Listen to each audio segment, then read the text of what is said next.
gave up a TV job to start a podcast in your basement. If that doesn't scream midlife crisis, I don't know what does. It was Championship Sunday here in Indianapolis. What's the mindset then coming in as a defending champion? I want to win. No, I want to win. The young lady over my shoulder, Caitlin Clark. Not the best looking guy. And I don't think anyone's going to sit here and say, Matt Randazzo was really good looking. What has this last month, 2 months, 3 months been like for you? It's an important fan base for the Fighting Illini, is it not? It is. He turned 69 years young last week. He looked good, Coach. Oh, try it. Thank you. Welcome to Off the Air on a Tuesday here in the Quad Cities. Tuesday, February 4th. Thank you so much for joining us. We appreciate it. If you're watching live on YouTube, thank you so much. Make sure you're subscribing. If you're watching later on YouTube and you haven't subscribed, please do so as well. Also, today's show and every show will be put out on Apple Podcasts and all the podcasting platforms as well. So make sure you check it out if you're on the move, driving around the Quad Cities, on your way to work, whatever it may be. Of course, a big show once again today. During the show yesterday, we got the breaking news that Owen Freeman was having surgery, out for the year for the Iowa basketball team. A couple people hopped on the chat, wanted to know more information about it. We have more information about it because Tom Kakert will join us live in studio in just a little bit to talk about the Owen Freeman injury, tonight's game with Purdue, what it means for the Iowa basketball program. Also, it was a lot of fun on Sunday at Carver Hawkeye, and Tom Kakert was there, so we'll talk to him about that as well. So Tom Kakert coming up in a matter of moments. Also, excited to catch up with a good friend of mine, Logan Lee, the Orion standout and former Iowa football standout, back in the Quad Cities after his rookie year with the Pittsburgh Steelers. We will catch up with Logan Lee in the second segment of our show. And, of course, yesterday, a lot of Iowa basketball talk with the Owen Freeman injury news, and of course looking back at Sunday at Carver Hawkeye Arena. So today we're going to get a little bit of love to the Illini. They had a big victory for the men, and the women with a big victory at Maryland on Sunday. So our Illini expert Jim Mattson, the sports director at 25 News down in Peoria, will join us to talk a lot of Illini as well. So a jam-packed show to get to today.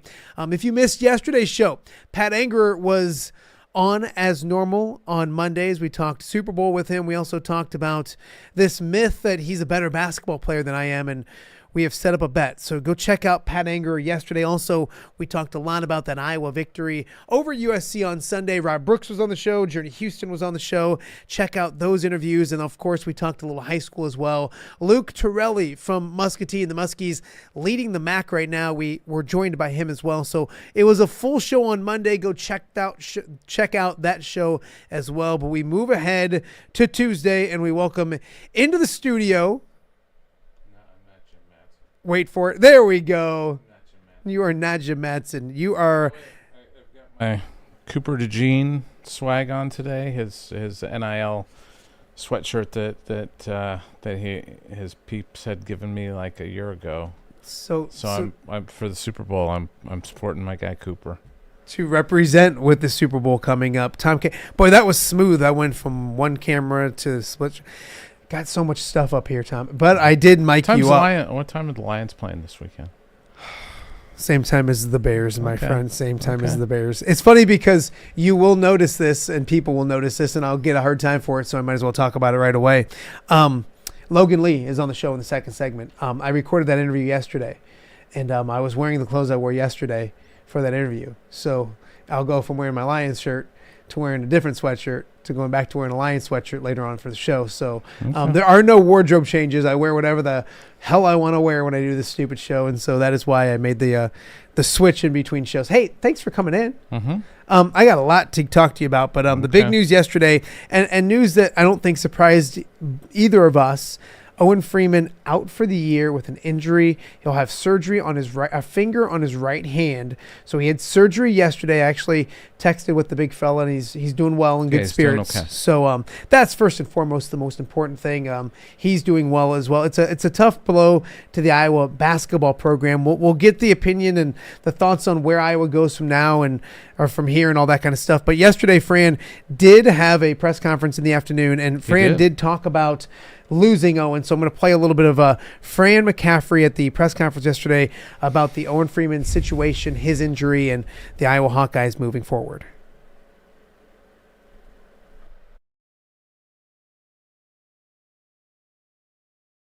Owen, has this been an ongoing thing, or is it a recent thing, and how serious is it? Relatively recent. Obviously serious enough to have surgery,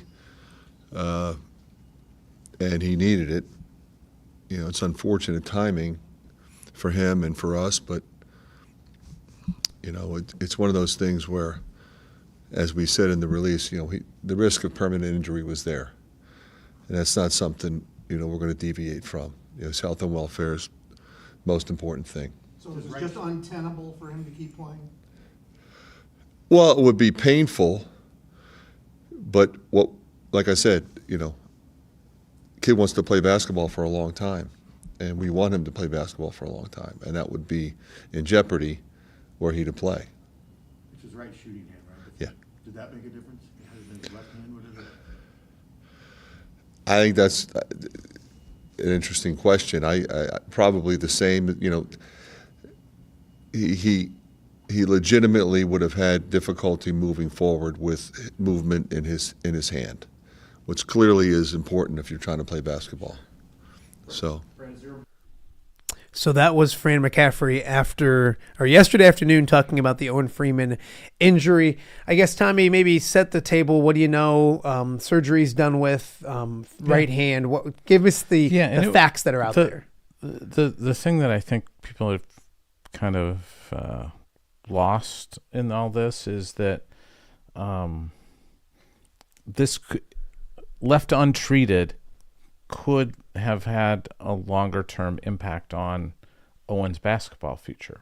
So, yeah, could he have played through it? Maybe. You know, could have done something. Yeah, maybe. But if it got worse, or the tear or whatever that's in there got worse, it could have a longer term impact on his basketball career. And as we know, and it's not like it's just a rando finger or his non-shooting hand.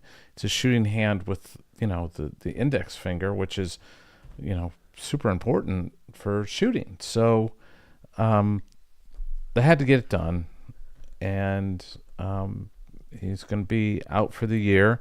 It stinks for Iowa. It stinks for Owen. It stinks for his teammates.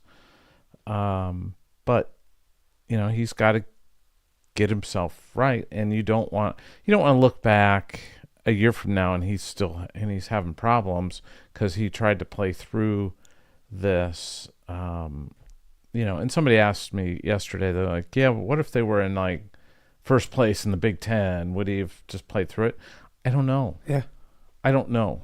But and it's not like he's kind of quitting on the team. It's just he had to make these are business decisions. 100%. These are business decisions, and he had to make a business decision, and he did. And you know, hopefully he can come back next. You know, Fran was asked, "Do you expect Owen back next year?" He said, "Yes, absolutely." Yeah. So I think that's the thing I wanted to talk about before we talk X's and O's and what does it mean. You want to talk about Trilly Donovan? Do you know who Trilly Donovan? No. You haven't heard this thing? No. So Trilly Donovan, really, I think he's a former D1 assistant. We believe it's a kind of it's a Twitter account. Okay. But it's hidden behind this instead of Billy Donovan, Trilly Donovan. The female version of it, the same person, I think, is Skim Mulkey. Yeah. Okay. So yeah. But so anyway, I don't know what they have like a Discord and stuff. All these things I don't have anything to do with or know about. Yeah. But these Discords are like basically like message boards for cool people, kind of thing. Not like dorks like me. Yeah. A message board that's just a message board. Yeah. Anyway, he has like a potential transfer list that he compiles, and like last year it was at like 90% or something that he had a hit rate on. Yeah, this guy ended up being in the portal, and he had put Owen in there, and he's put Brock in there too. Well, and that's the thing too, is I think that jumps the gun. It's just jumping the gun. Yeah, and it's I saw Brock yesterday. He is not in the portal. Okay. Yes, he's played tonight. Both of us have communicated with Owen. He is not in the portal. Yeah. So could they end up there? By gosh, there's probably 2,000 guys that are going to be in the portal this year. So sure. Yeah, they could. There were schools last year that made, kind of overtures to Owen.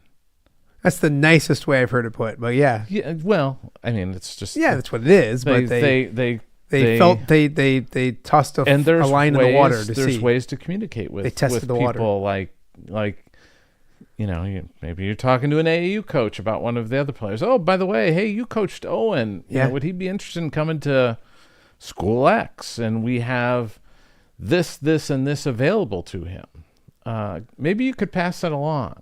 That's how that works. Yeah. It's quiet tampering, basically. Yeah. And so that happened last year, and he didn't go anywhere last year. Now we don't know what's going to happen with the Iowa program overall. There's a discussion that will probably be had later this year, I would imagine, depending on how they've got 10 games left. Yep. We'll see how it plays out, and then there might be a discussion. I think it's just all putting cart ahead of horse, and I don't want to sit here. I want to see it play out. It's very easy to look at things, like Ken Palm. Where's Wheezy? Yeah. Drink. Yeah. We'll talk about Wheezy later in the show. He's drinking. Yes. Right now. But, they're based on his numbers. I looked at it like last night because I was writing my game preview. Yeah. And out of the 10 games, they have them favored to win 2 of them. He's basically got them winning like 8 games in the conference total, which surprised me. But I don't know how you get there, if they're at 4. But based on percentages of it could, it's really close. But I don't know that it's caught up with Owen. I mean, we're looking at the line last night. It's 7.5 today. Yeah. Against Purdue. Yeah. Yeah, that's without. But I was talking to my friend Brian Newbert, who covers Purdue, yesterday, and he's like, Purdue's not playing very well.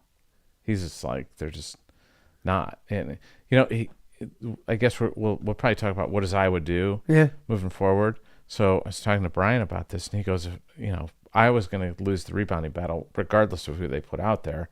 Why not just go super small and just gun and hope that you just like, hey, maybe Josh Dixon, Peyton Sanford, and Bryce Sanford combined to hit 23s. Yeah, I mean, that's the thing is we talked about. I mean, and maybe I don't think it was you small and get to 85 points and see how that works out. I don't know if this is how you and I had this conversation, but maybe another gambling friend or two of mine, and it's just like.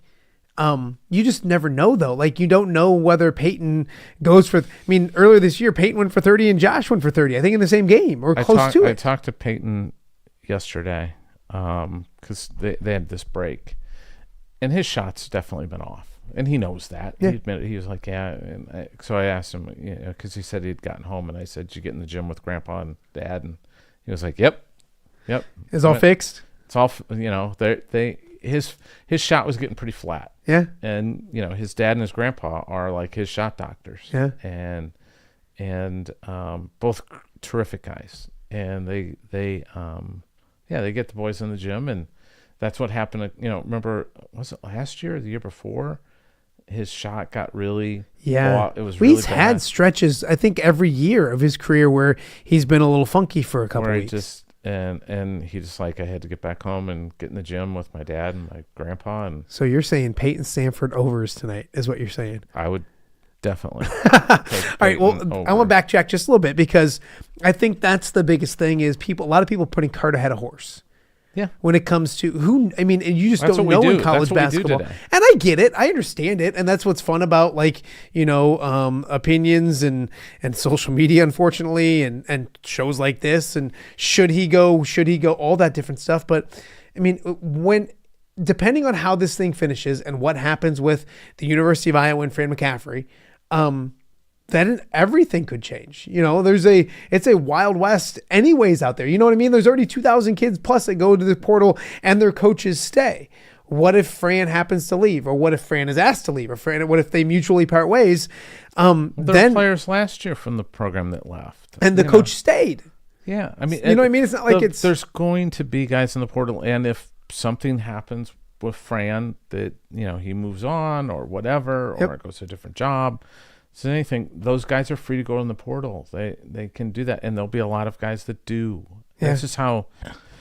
I don't see why people get so wound up about, and ton of respect for Trilly Donovan, whoever that guy is. I mean, he's a savant with this stuff, but I just don't get too wound up about it, because it's like, you mean guys on the team are going to go in the portal? It's like gambling at Bushwoods, or the scene at Casablanca where the guy gambling at Rick's. Oh, I never. And then the guy hands him his winnings. But yeah, and I get that, and people are going to go to the transfer portal, but it is alarming when it's your best player. And then again, nothing of this has happened, and we're not saying it's going to happen, but yes, players are going to go to the transfer portal. You don't want your better players going to the transfer portal, and that's something that obviously Iowa fans don't want to see. We'll see what happens. I think it's pump the brakes when it comes to speculation on any of it, because so much can change in college basketball in February and March and afterwards, and all of those kind of things. So it's just a different day and age of college basketball, and there's the good side of it. Like, fans get excited when they land a transfer, or when Iowa landed the quarterback transfer. Everybody was pumped Mark up and ready to go. Gronowski, Yeah, and it can go the opposite way as well. So a lot to be seen when it comes to that. That's an intriguing. I don't think I've ever followed Trilly Donovan. Yeah, I'm going to start. I guess it's all in his paid Discord thing. He's got he's making some bucks off of the Discord thing or something. Yeah, he's got this whole list of people that he expects to hit the portal. So. Well, I'll be looking at said list. So the University of Iowa does have a basketball game, and let's just talk about that before we talk about the game. What Iowa loses in Owen Freeman on the court, because the press release comes out and it's like, Iowa loses leading scorer, leading rebounder, leading shot blocker, best free throw. Nope. Best shooting percentage from the field. 63.8%. They're losing a lot at a position. I think I said here on the phone last night. They're losing their best player at their thinnest position. Yeah, it's the thinnest position just in terms of production. Yeah. Because, when he was out for the New Hampshire game, they started Lage, and I think that's probably who they'll start. But wouldn't this be the time where you just kind of say, screw it? Yeah. I'm going to start Price, and we're just going to play small, or I'm going to start Seydoux, and we're going to play small, and we're just going to freaking run and just play wild, and let's see what happens. Yeah, I mean, I would. I think you have to do what you're going to do with Lage probably tonight, and be safe and put a big out there and all those kind of things. But at least the good news is Purdue does not have a Zach Edey. Yeah. This year. Yep. They're two big guys. Caleb First is 6'10". What's his name? Kaufman-Renn is Trey Kaufman-Renn is 6'8". So they're not really big, and then they're playing three guards. They're playing Smith, the C.J. Cox, and Fletcher Lawyer, and Fletcher's the biggest one of that bunch. I mean, he's 6'5". So, yeah. Braden Smith's is what Brock Harding wants to be. Yeah, I think size wise. I mean, size wise, he is Brock. Yeah, they're the same size. 6 foot, and So we'll see how they do. Yeah, Purdue's just deeper right now, and that's the bigger thing. They're deeper. Matt Painter's such a good coach, and he's getting the most out of that. Trey Kaufman-Renn's really played well, and Braden Smith's got, what was his assist total? He's averaging almost 9 assists a game. So he's really good. When you look at this week in general, this was the week that people pointed to, that this team pointed to. They got that victory against Penn State, and you'd hope to go on the road and get Ohio State. That didn't happen, but you turned around and you got 2 games against ranked teams. A revenge game against Wisconsin. It was going to be a big week. The narrative goes away. Like yesterday's news. Well, how's Iowa going to contend with with Wisconsin playing 2 7-footers Yeah. on Saturday. I mean, it's going to be, but like, yeah, but Do you start Riley Mulvey? Do we have Mulvey mania? I mean, you might have to. Yeah. I think and you know what? Riley has played well when he's gotten time. He's probably the best screener on the team. You know what? We used to play basketball when we were younger, and you know what we said about Larry? He was the best screener in the neighborhood. That doesn't mean very much. Hey, if it frees up a shooter. But he was the best screener. Yeah. If you want to get around Larry's screen, pack a lunch. Pack a lunch. It's tough to get around. Hey, as long as he frees up a good shooter, that's all that matters. Yeah. So with that, like, there's so many storylines going into this week and this game and all this kind of stuff. Does an Iowa team fly under the radar tonight? Because now the narrative is like, woe is me. They're going to get hammered. Like, it's that type of game you sometimes see where backs against the wall, us against the world, circle the wagons. Peyton goes for 30. Josh Dix goes for 25. And he's been struggling as well. Josh in the last 3 games has scored 14 points. He's one of he had a really good stretch. I think it was like 5 games before then. He was 18 of 28 from 3. So he was cooking. Yeah. And he had a 30-point game, had some 19, 20-point games in there. The West Coast trip, it was good. And you can tell the last 3 games he's been struggling because he's only went double figures once. And I can tell he hasn't been feeling great. He's not healthy. Yeah. And so hopefully the time off helped. Hopefully the week off helped them. And that's what I've been trying to communicate to people was this team has been beat up, and I asked Peyton about that yesterday. Just, how tough has it been? And he, of course, said everybody's dealing with injuries, and that's accurate. Yeah. Every team is, but when it's all your best players, when it's Peyton's got the shoulder and he's had this hip thing, and then Josh's got knee issues and things of that nature, and Owen is banged up. He had the ankle, and now he's got the finger. Those are your 3 best scorers, and they're beat up, and you just don't have a ton of depth. Now absence is leads to opportunity, and so this is an opportunity for Seydoux, for Laje, for Price to have a bigger role and more minutes, and perhaps have breakout games. We'll see. You look at this team and it's with everybody, maybe besides Owen, like they've flashed and shown a lot of good things, and then they've struggled. I mean, there's been games that Peyton has been really bad, and then he goes crazy in the second half. Josh Dix has been really good, but you mentioned his struggles. Price has had good games, and then he's struggled in games. Brock has had really good games, and then he's struggled in games. I think that's the frustrating thing about this team. Seydoux, the same way. Yeah. You see glimpses of what it could be if they put it all together, but it seems like they all haven't gotten on the same page at the same time. They're all going to need to get on the same page at the same time with Owen out in order for them to survive in the Big Ten. This is going to be one of those what-if seasons, had they been healthy.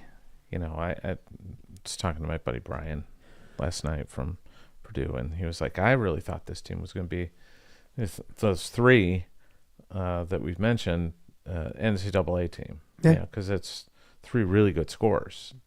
All of 3 of them could get you 20 any night, maybe 30.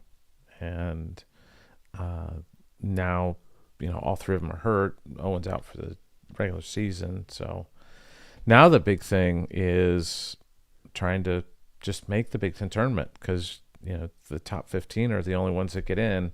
So 16, 17, and 18, if you finish that bottom 3, you don't get to go to Indianapolis and play basketball. What number do you think that is?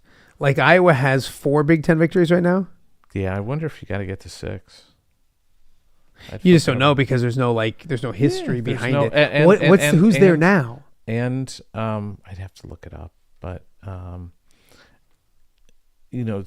of the things you worry about is you start losing tiebreakers to some of those. Like Minnesota, that's their tiebreaker right now. Yeah. They lost to him. Especially at home. That one is just going to come back. That one may come back to just bite him in the behind. I think Nebraska was down there, but Nebraska went on the road and won at Oregon. Beat your Illini. Yes. Your Illini. Well, I don't know why I took it away from what I wanted it to be. Hold on. Penn Big Ten State was down standings. there. Right now, Washington is 2-8. Yep. Minnesota is 3-8. Northwestern is 3-8. Penn State is 3-8. Rutgers is 4-7. Iowa plays them coming up. Nebraska's At Rutgers. 4-7. Iowa's got to go to Nebraska again, right? At the end of the conference season, last game, March 9th. And the road games, like the Iowa on the road is 0-5. Yeah, They're the only team in the Big Ten. Nope, I shouldn't say that. Northwestern doesn't have a road win. Iowa and Northwestern are the teams that don't have road wins. Northwestern's got a schedule coming up that's beneficial to them. Yeah, I mean, including hosting Iowa on the 28th. Iowa's got to go to Illinois yet. They've got to go to Rutgers. They've got to go to Maryland. Maryland's playing as well as anybody in the conference. Yeah, I think that's the one that's going to be. They got to go to Nebraska, which is a house of horrors for them. They host Michigan State. They host Washington and Oregon, which might be their two best opportunities to get a win. Yeah, honestly, I think the best opportunities might be this week. One of them. Yeah, they got to get one this week.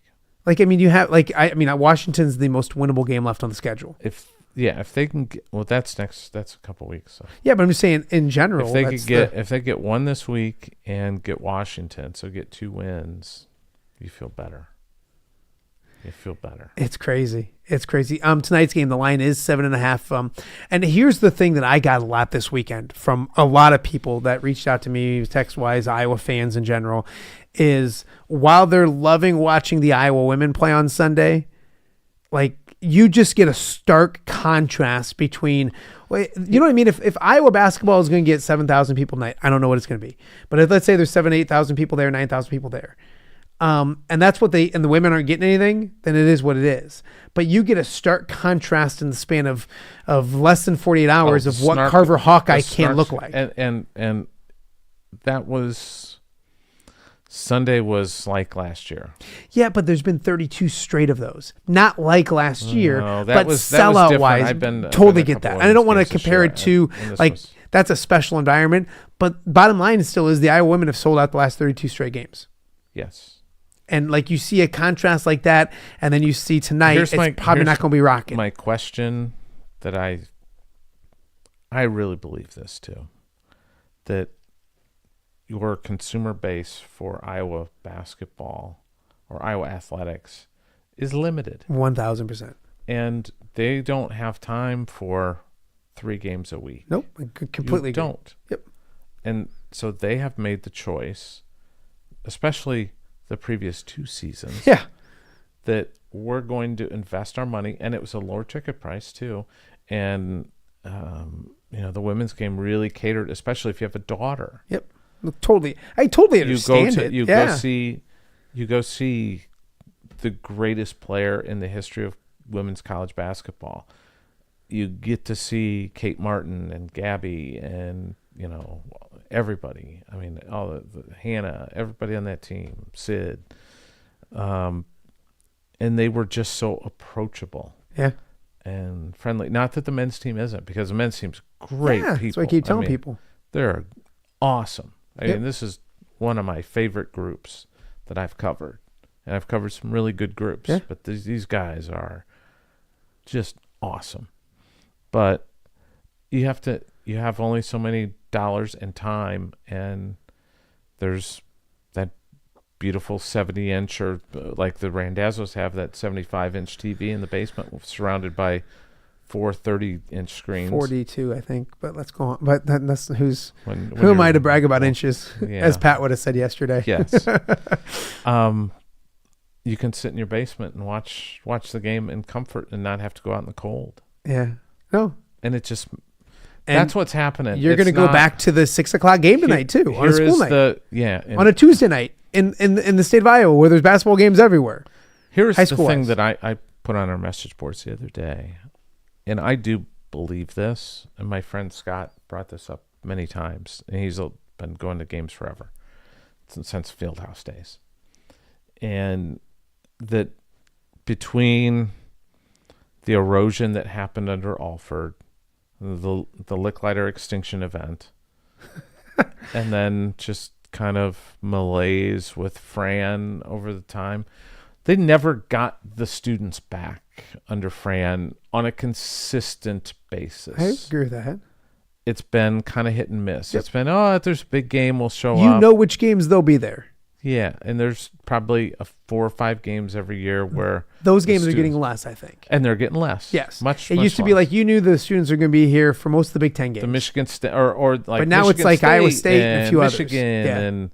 Yeah. and if Iowa State was there or something like that. But Penn State, the students weren't showing up. Northwestern, they're not showing up. Even with Luka Garza and Keegan and Whitey and all those guys. I mean, Dev Marble, all these guys, they weren't showing up consistently. And I think it's just we've lost a generation of Iowa basketball. Okay, so, gosh, you're going to take me down a rabbit hole, and we're not going to go too far in it, but how do you fix it? Because right now you're getting a generation of Iowa women's basketball fans that's going to last for a long, long time. Here's because the these thing, young, and these young kids that love Caitlin are going to keep going. Yeah, I don't want people to misunderstand this. I am not being critical of Fran McCaffrey when I say this, but Fran came in. You presented it's the whole thing. It's the whole. But no. What I'm going to say next is Fran has not been a coach who is a marketing guy. Tries to figure that out. He's there to win basketball games, not put kids. He's like, I'm here to coach basketball. You guys figure coach it out. my guys. Yeah. Marketing people handle marketing. So what are the marketing people doing? Do they? I don't want to bash them, but I'm just. But they're because I trying. remember, and you can correct me if I'm wrong, but I remember back in the Alford days, wasn't it like, hey, the Hawks Nest is here, and we're gonna bring pizzas to you? Didn't they used to have get there early and give them pizzas? That was during the Alford era. I think they don't do those kind of things. But I think you need a head coach who wants to do that to get them back. Yeah. To kind of breathe energy into the. You'll see the coach who's out on the quad or the Pentacrest or wherever, and handing out tickets. Hey, why don't you come to a game? Why don't you and your friends come to a game tonight? Or going to frat house or sorority or something, and just talking to the people. And I understand that's not for Fran. Yeah. And it shouldn't have to be. But there are some coaches who just enjoy doing that and kind of enjoy the being out there. Bruce Pearl at the women's game taking his shirt off and painting his chest. That's going to build a bond with. Are you saying Bruce Pearl's coming back to Iowa? Is that what you just said? Tom Kakert live on the show just said. No, but I'm like, just kidding. I'm like Steve Forbes was at Wake Forest handing out tickets. No, on I totally get it. I also think, and I'm not saying Steve Forbes should get the Iowa job. He was from Lone Tree, Iowa. You talked about maybe missing a generation. I don't think you missed it. I don't. I just know there's a lot of Iowa men's basketball fans that are just kind of laying in the weeds, wanting it to be exciting. I don't mean that on the court, but like the buzz around it to come back again. Well, no, I'll give you this example. In the last 48 hours, if I've been at the gym or a grocery store or something, and somebody sees me. Been at the gym. Are you fat shaming me? Is that what you're doing? No, just saying I've been out and about at places. All right, go on. Nobody's asked me about Iowa men's basketball, but they asked, hey, were you at the game Sunday? What was that like? Yep. Did you get to talk to Caitlin? Or this, if they talk to you about Iowa men's basketball, it's not in a positive, exciting way. No, nobody cared. Yeah, but the thing is, too, they're there. Cared. I'll compare it to this, and maybe I'm going to be really, really wrong, but like the beloved Detroit Lions. Like you would have thought that fan base was awful, blah, blah, blah, all that kind of stuff. And they were there and they were just downtrodden and ready to be excited about something. And now that they have something to be excited about, they're obviously the best fan base in the entire world.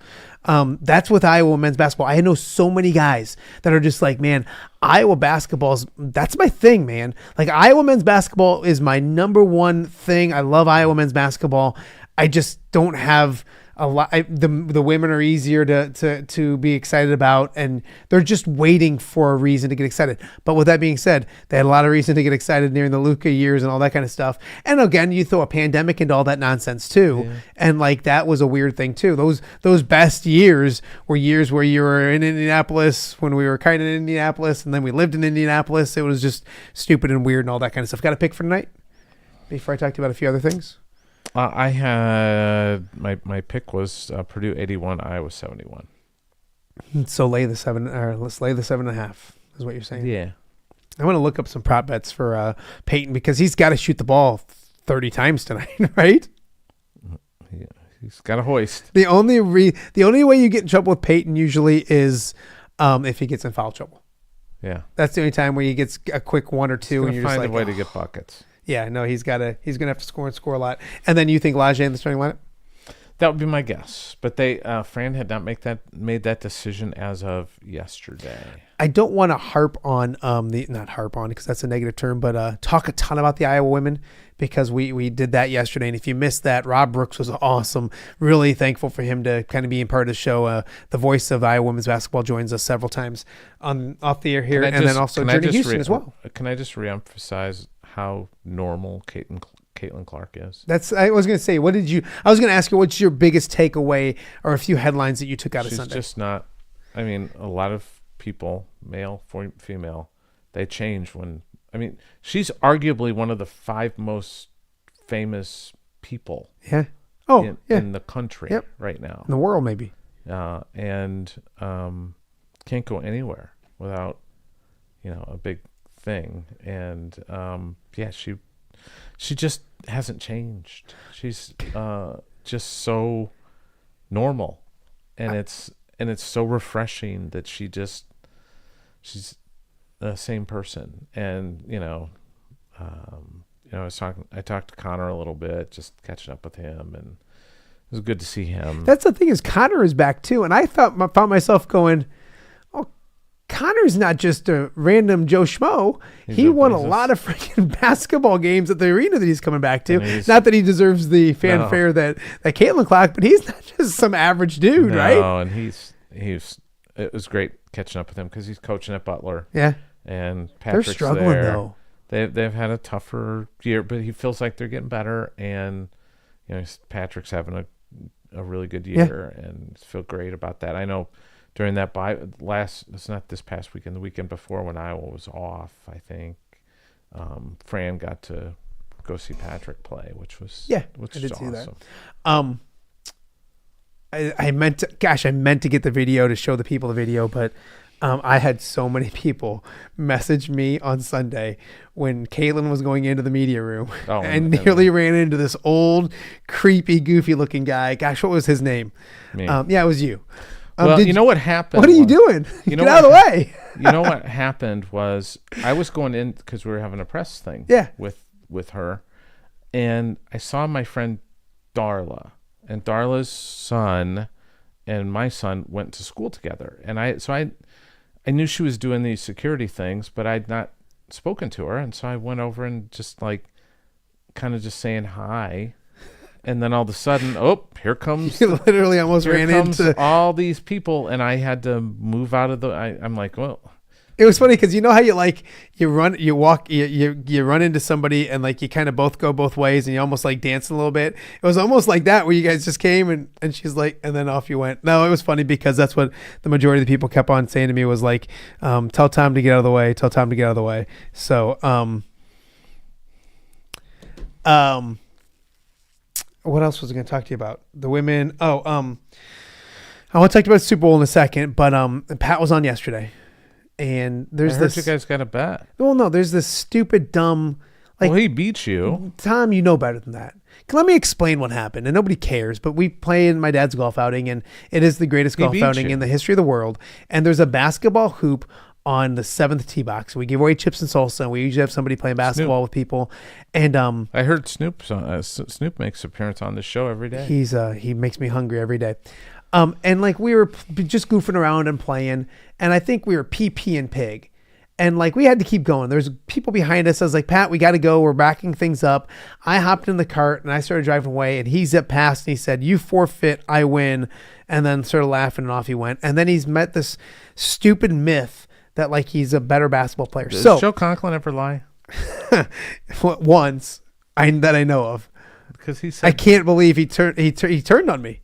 He turned on me. But yes, he did. that's what happened. So anyways, we're gonna play. Long story short, we're gonna play.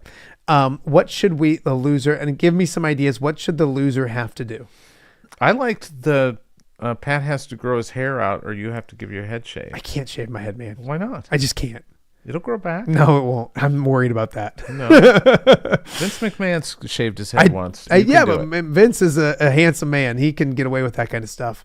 I don't think I can do the shaven head. So besides shaving the head. Hey, that means you just don't have confidence in yourself that you're going to win. No, but like means you don't have it's confidence. It's not like I that go you- to the gym and shoot every day. So, Okay, but so I you- will. so but I you- will. I will though. I will. So if that's you the believe case. you're going to lose? No, I just don't know for sure. I can't No, have well, any. I would bet that because I would have confidence that I'm going to win. I can't have any possibility in this world that I shave my head. My kids would hate me. Like I wouldn't be able to go to my kids' hair games. will grow back in a month. I'm just saying, like you can't with these ears, you can't. When I was younger, like that was the thing to do is to shave your head during the summer and stuff like that. And I couldn't. I think I did it one time and I couldn't. I was I got a note for you. You're losing the battle. I know. like I am. I know. Trust me. So you're losing the battle. So anyways, the day is coming. Besides the hair thing, what else? Boy, I don't know. How about like being your servant for the day or something? I don't know. I do like a picture being involved somehow, but I don't know how we go about doing that. But other than that, like think on it. And if you people are out there and you want to see I Pat still and I do think something stupid, I still think the shaved head thing is the way to go. And Pat's got to grow his hair out. well, what does that do for Pat? He's got to grow his hair out. That's not a punishment. That's not anything bad. Sure it is. No, it's not. Well, Like I'll shave my head, but Pat has to do something is equally embarrassing. We don't know what that hair's going to look like when it. When it looks like any balding old fat guy, Well, it's no big deal. It's not it'll like look it's make funny. or break. I want to see it. No, It'll look funny. anyways, think of I did like somebody put like a donation to the children's hospital, which isn't like the ultimate, like, but I think we could do that as well. It can be that and something else. And then also, I think I'm going to get Don Umlin to referee the horse or the pig. Oh, so you're going to have Don cheat for you. He wouldn't though. He wouldn't cheat for me. Super Bowl coming up this weekend. Before we let you get out of here, you're wearing your Cooper DeJean. Your first the game itself, thoughts, pick, all that kind of stuff. Well, I'm wearing the Coop thing. One of my favorite prop bets that I saw, Cooper DeJean over 1.5 tackles. Is that it? Yeah. I'm on that. We're on Yeah. what? Just 1.5 tackles. On- I can't remember where I saw it. Look around. It's What out does he there. average a game though? He's hit like over 2 the last like 4 games or something. Yeah. So I like that. Okay, I was Yeah. going to ask you for your favorite bet. there you go. That might be that's going to that's my problem is I feel like Here's the thing I come back to. Mahomes' record in domes is like 14-1 or something, or 15-1. yeah. Mahomes, when he is an underdog of 3 or less, or a favorite of 3 or less, I think he's like the last 25. It's like 21-4. So anytime the line is 3 or less. Yeah, anytime it's a close line, either way, He's 21. Jeez. he's ridiculous. I can't believe your Bears didn't draft him. It's just one I of the can. worst things that's ever happened. I can. It's just one of the worst things that's ever happened in the history of this world. It's the stupidity of Ryan Pace. Uh, Did I ever tell you that time he was up in the press box at Wisconsin?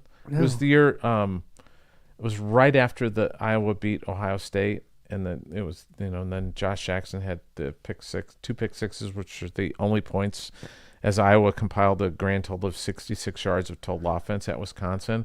He was up in the press box in Madison, and I'm there with Scott Docterman and Chad Leistico, and I think we were all three trying to figure out a way to throw him out of the press box. well, do you remember how many times Dan or Oh, not, Matt Millen. Matt Millen was at at Iowa games, and you'd call or you'd send me a picture. Yeah. I'd be like, throw him out of the press box. I remember I rode the elevator with ruined him. my life for. I rode the elevator with him at one of the Insight Bowls. Yep. I wish And that I'd elevator always text an you, incident. hey, there's I wish that your elevator boy. would. I'm in the elevator with your boy Matt Millen. Was he drafting a wide receiver while he was going down the? Yeah, doing he's the- drafting somebody. Favorite bet, is that the only one that you got? You got any others? I haven't made any bets yet. See, that's my thing. Is I always try to be responsible during this time. I really do. I'm like, I don't want to go crazy. There's, and then because I try to stay responsible during the year, but I feel like I have to have a lot of bets in this game. I feel like it's the last hurrah. What's the last game? Before you, obviously there's plenty of other sports to deal with, but football wise, I mentioned it yesterday. You know about the Jennifer Randazzo coin toss thing, right? No.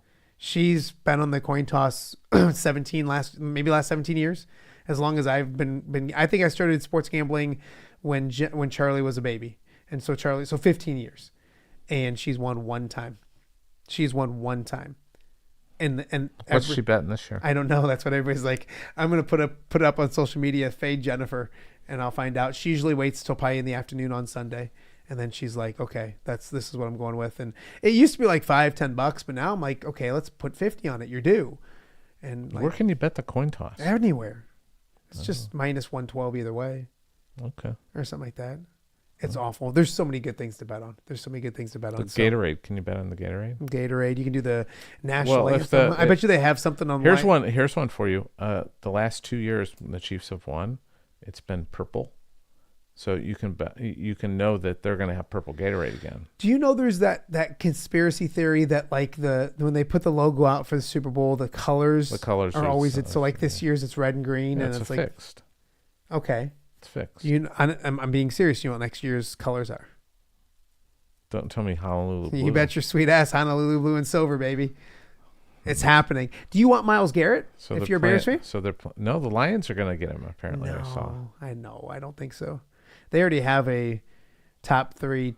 Do I want the best back. defensive end in football? Yes. Oh, I'd take him in a minute. I just don't think they're going to do it. They got to sign a whole bunch of really good young players in the next couple of years. I would trade. Would you trade your top 3 picks right now for him? No, I would trade one of the 2s that they have. Well, you'd have to give more than 1 second-round pick. They're saying 2 first-round picks. Oh, no. What'd you guys give up for Khalil Mack? Wasn't it 2 1s, a 3 and a 6 you got, and you got back a 2 and a 5? Yeah, I'm not giving up the first. We need linemen. We need offensive linemen. Well, in second round? What do you need in second round? Caleb Johnson. That's what I've heard. I've seen a lot of Caleb to the Bears stuff. It's good. Gotta hate you Love guys. it. I hate that team. Because they're going to figure it out one of these years. You hate the Bears more than you love the Lions. No, that's not true. But I dislike the Bears when they're bad. Can you imagine if they ever get good? My hatred for them is pretty high, and they're never good. You hate the Bears more than you love the Lions. Let's stop. On that note, you're like an Iowa State Cut fan. your mic. Cut his mic. He's done. He's Tom Kakert. Cut my music. Cut my music. I almost forgot. You went to the Royal Rumble. Yes. Thoughts? We did. It was fun. It was better than the last one we went to. Well, the last one sucked. We went in St. Louis. It was and so just much. awful. It was so much fun. Biggest pop of the night. It was so much fun sitting next to Don Umlin when Charlotte Flair came out, and it was even more fun sitting next to your brother Larry when Alexa Bliss came out. You're messy. Two happy gentlemen. What was the good Lord? What was the biggest pop of the night? In that stadium? It doesn't have to be Rumble. It can just be anything. What was the biggest pop? Was it Jay winning? Was it there was Joe a lot Hendry? of eating. The Joe Hendry thing was fun. Bliss was probably the biggest pop of the night. Wow, okay. I think. Yeah. Better seats than last time? About the same. Okay. The light was blurring right in our face still. So. You poor guys. Well, but it was fun. We had a great time. It was it was fun.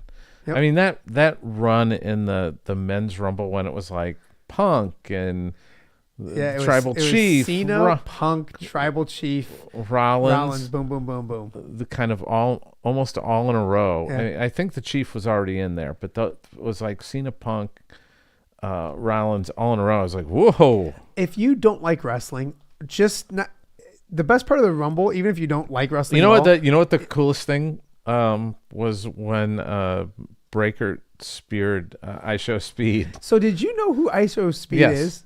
I know who he is because my son didn't, knows. but my kids were like, "Oh, they jumped up," and then I'm like, "Who is this guy?" And like they He's a all got their YouTuber. like devices out, like Dad. He's And a like, YouTuber. he started barking at it. It was like a screen of him barking at me, and I was like, "And this is like popular and like super popular." Yeah, ISO Speed and Kai Senta are like two of my son's favorite Okay, well, streamers. yeah, I was. And so they're, yeah, so he's like, yeah, because my son Jack was watching the Rumble on Kai Senta's stream. Because he was streaming from the Rumble. Okay. So he was watching him stream. Oh boy, And yeah. they Well, just talked. That's what we missed out because apparently you can just do this. You can just like sit around and talk and stream on YouTube and Yes. become popular and make millions of dollars. I'm not gonna make millions, but I'm efforting to make a living with it. We'll you see what you happens. got to do adventurous things. I Like know. play Pet Anger and That's not adventuresome enough. no, we got to do that though. Okay, that's what we're doing. Yeah, we're going to start doing some. Here's what I need want to do. stream that And live. people like. I Can wanna we do- stream that live? I want to do Mexican Food Monday. No, can we stream it live? Oh, I think so. But you have to do it on your phone, right? Yeah, well, we just gotta Have we somebody should that's stream really it good at- on there.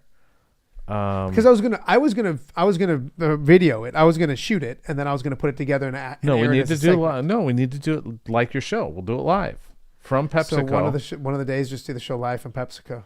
and just have you against Anger in a basketball game. Loser leaves Done. town Loser leaves town. in a hell in the cell. All right. Well, we'll do something along those lines. Bull rope match. I want not that it's that is fun, but like I love Mexican food in this area. I want to do Mexican food Mondays, and I want to like sample Mexican food on every Monday from a show. Like there's- go to La Flama and Hey, like, and I don't know if you go there or if you get La it Finca here or whatever that like, place is down by the post office in Davenport. The best place is The place is right across the Abortes Carrillos. It's right down there by. yeah, It's so good. by the post office. There's other things that it's by. I don't know if it's the Yeah. post office Yeah. is what I usually reference, but all right. Well, you're making me hungry. So he's Tom Kakert. He'll be at the Iowa game tonight. Follow him on X at Hawkeye Report. Go to the Hawkeye Report. Get all the stuff that you need. We Get just put up a subscription. pod from last night. With Me and Kyle and Tanner. Can you pull an hour and a half? Can you give anything away when it comes to, like, I was going to ask you, what are the thoughts on women's recruits? Didn't get a whole lot of feedback. He got some feedback from one of the girls, but I think they're in good shape with Jenica Lewis. I think Kate Harpering, who's the number 1 or 2 recruit, that's going to be a tough one, but she was blown away by the atmosphere. How can you not be? Yeah. I mean, that's Well, how about this? Instead of this, go watch the pod. It's on all Apple Podcasts and all the podcast forums. Hawkeye Report podcast. So when you're done with this show, it's not watch. We not don't do watch, that. but listen to. Well, listen Yeah, to it. they Yeah. don't want. Nobody wants to look at you. No. That's the beauty part of when you're I'm ugly. old and creepy like us. You can usually get away with not doing video. So, all right, Tom Kakert, thanks for coming in, buddy. I appreciate it. Yep. All right, we got a lot more to get to on today's show. Coming up after a quick break, we catch up with the one and only Logan Lee back in the Quad Cities after his rookie season with the Steelers. We got that. And then in hour number 2, we'll talk of everything Illini with Jim Mattson, sports director at 25 News down in Peoria. So a lot more to get to. Don't you dare go away. Hello, Dan Pearson here of FCA. Our team is thrilled to support Off the Air with our good friend Matt Randazzo. We share the view of the power of sport when it comes to relationships, including the influence of the coach. FCA believes the coach is the most influential person in America. Matt celebrates local coaches and athletes. His content is informational, insightful, and inspirational. Our Fellowship of Christian Athlete team loves partnering with Off the Air with Matt Randazzo while we engage, equip, and empower coaches and athletes in our 23 counties.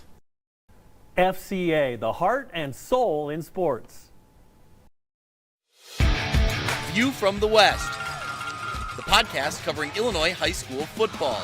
It's going to be a hard-hitting game. It's going to be great football. Weekly analysis and reaction from around the western side of the state of Illinois. This is the game we had circled when the year started. Follow along on YouTube and subscribe wherever you listen to podcasts. It's big-time football out there tonight. and I know we can play big-time football. You from the West. We got you covered.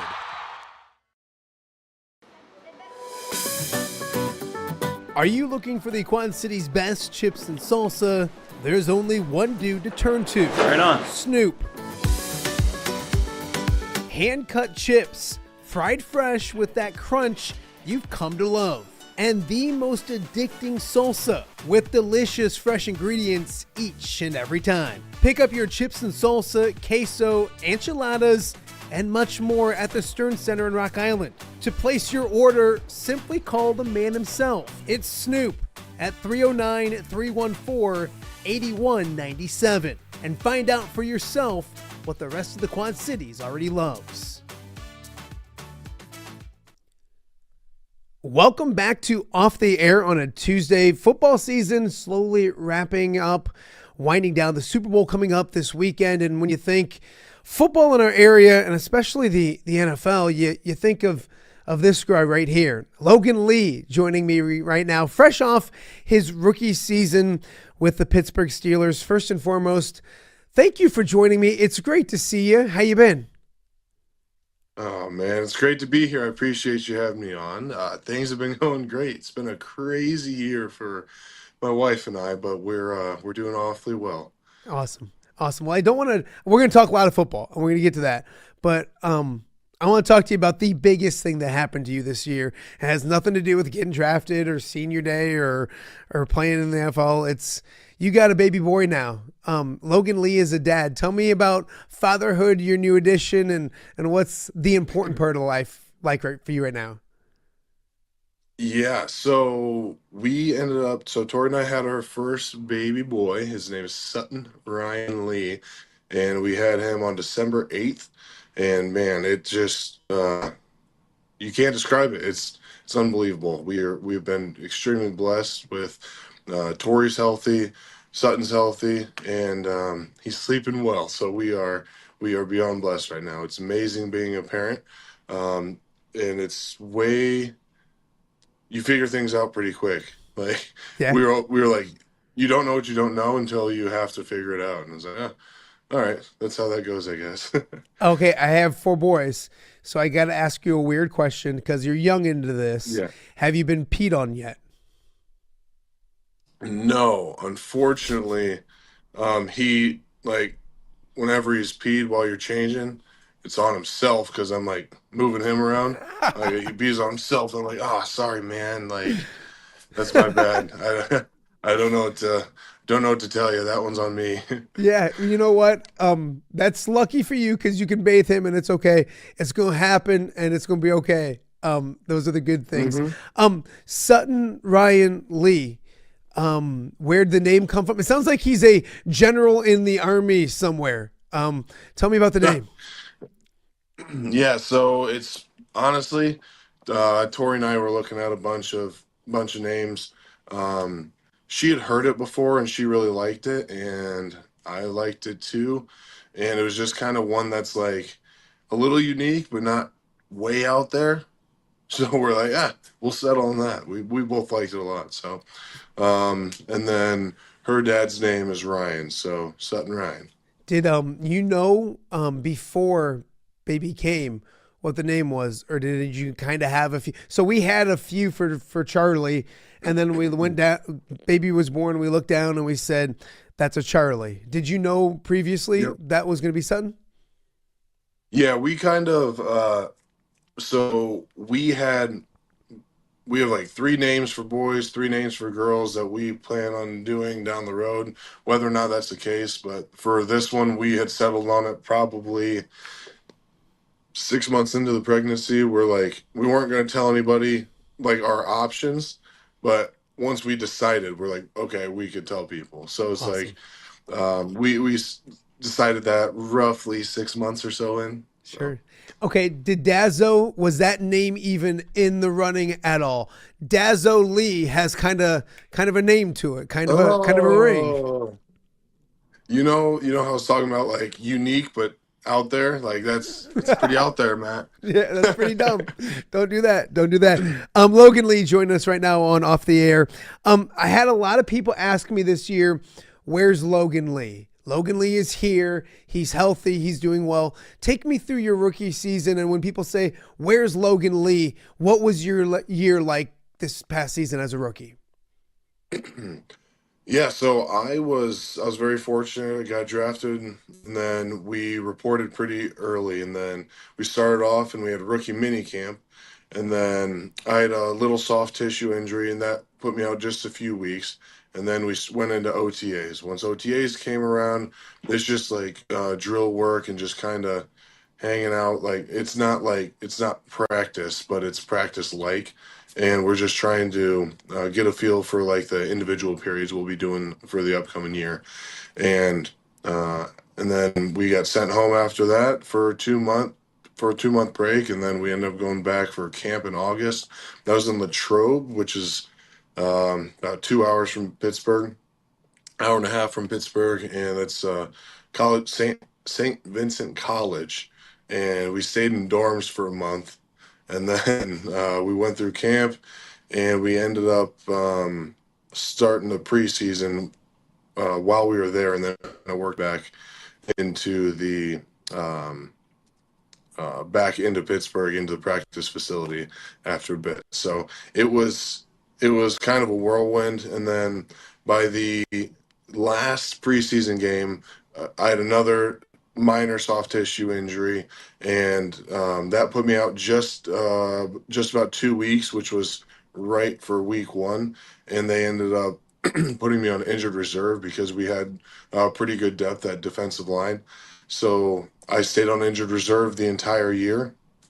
I got healthy, and it was kind of like a developmental year, almost like a redshirt year for me, to where I was able to be retained by the Steelers while also being able to prepare myself, get healthy, and be able to get ready for the next year, because they had invested a draft pick in me, and they wanted to keep me around as for me to show my capabilities next year. So absolutely, we've been extremely blessed. There's a lot of silver lining in the staying on IR thing. I love football, and I'd like to compete, but through our first pregnancy, I was able to be there an extra 2 days a week that I would not have. So it's like there's a ton of good things that came out of it. So I've just we've been extremely blessed. When you're on IR and still working out, still doing the things you can do, what are you learning? What do you feel like you progressed in on the football field wise in your quote unquote redshirt year with the Steelers? Well, yeah. So it's just tough coming from the combine. So like the training for the combines, training for a track meet, it doesn't really correlate to playing football at all. So there's actually a ton of soft tissue injuries that come from rookies because of that transition period. It's like you're going from 0 to 60 in a completely different training environment. There's a way different stimulus. So that's just the combine is necessary. Combine stuff, pro day stuff is necessary, but it's also it's not football. So I don't know. So people have different opinions on that, but Yeah. I'm just of the camp that's like we should train for football stuff, you know? Yeah. And so it is what it is, but I'm looking forward to starting another season and being able to go through that. But yeah, so being on injured reserve, I was not able to practice at all until they activated me, which was only the last 2 weeks of the season. And but I was able to go to all the meetings. I was able to just stay in the facility, get to know the guys, and be a part of the team. But I did not practice, and I did not travel with the team either. And then I had a pay reduction. Everything else was the exact same as if I was playing. So it was a good opportunity for me to get bigger, get stronger, get faster, and do stuff that applied to football, like training drills. I'm able to do whatever I want, whatever I'm able to do with the strength staff. So we did indie periods. So we did football drills, which actually got me ready for when I got back. The first week I was back, I was like a fish out of water, just like everything was happening so quick. I'm like, I haven't done anything in 18 weeks. I'm like, Yeah. and then they threw me in, and it first day felt strong, felt fast, felt like solid, but the second week when I was back at it again, it things clicked a little bit. So it was cool to see, like 18, 19, 20 weeks down the road, it kind of, you can still pick up where you had left off a little bit. So that was encouraging. Now, I've known you for a long time now, which makes me feel old. But you play football. That's what you do. I do remember senior year, I believe a lacerated spleen or something crazy like that got you out, but you were still trying to get back. I remember you telling me off on the side, I'm going to play if we make it further enough. And I'm like, dude, you have a lacerated spleen. But you are a football player. That's what you love to do. How were you mentally, and how difficult was that for you not to compete and just be out there and do the things you love?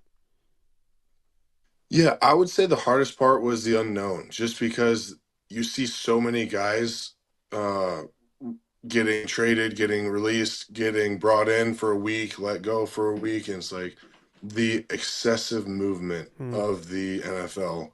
Like, you have no stability. And seeing that early on, and I thought it was going to be, once I got cleared, once I got healthy, that I was going to work back in. And that was my hope.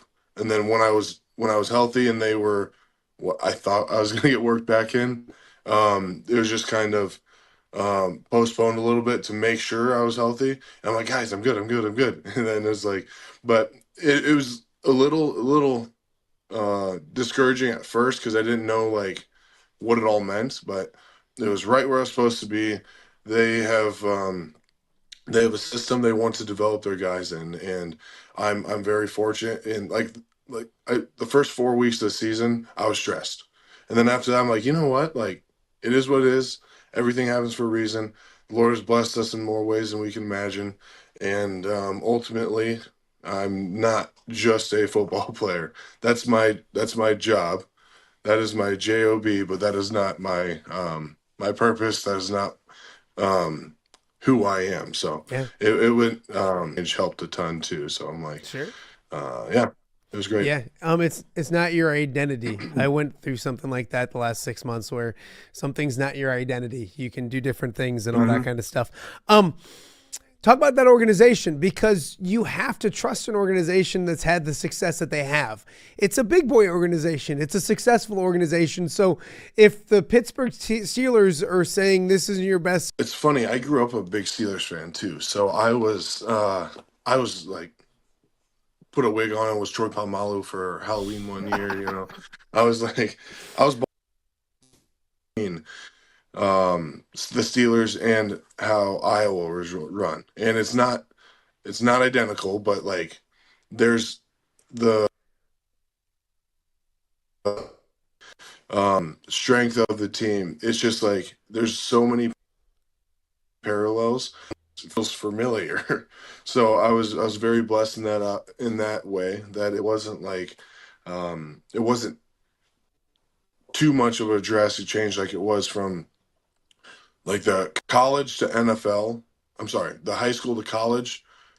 I struggle a little bit more than the NFL or college to NFL. Sorry. Sure. Yeah, but yeah. So just being a part of an organization like that's pretty incredible, just because you learn how many moving parts there are, while also understanding that you're there to win. And it's really, like, they really try to establish the unity, like Coach Tomlin says, things that which cannot be measured. And it's like, that's the camaraderie of the team. It's like, there's no stat for that.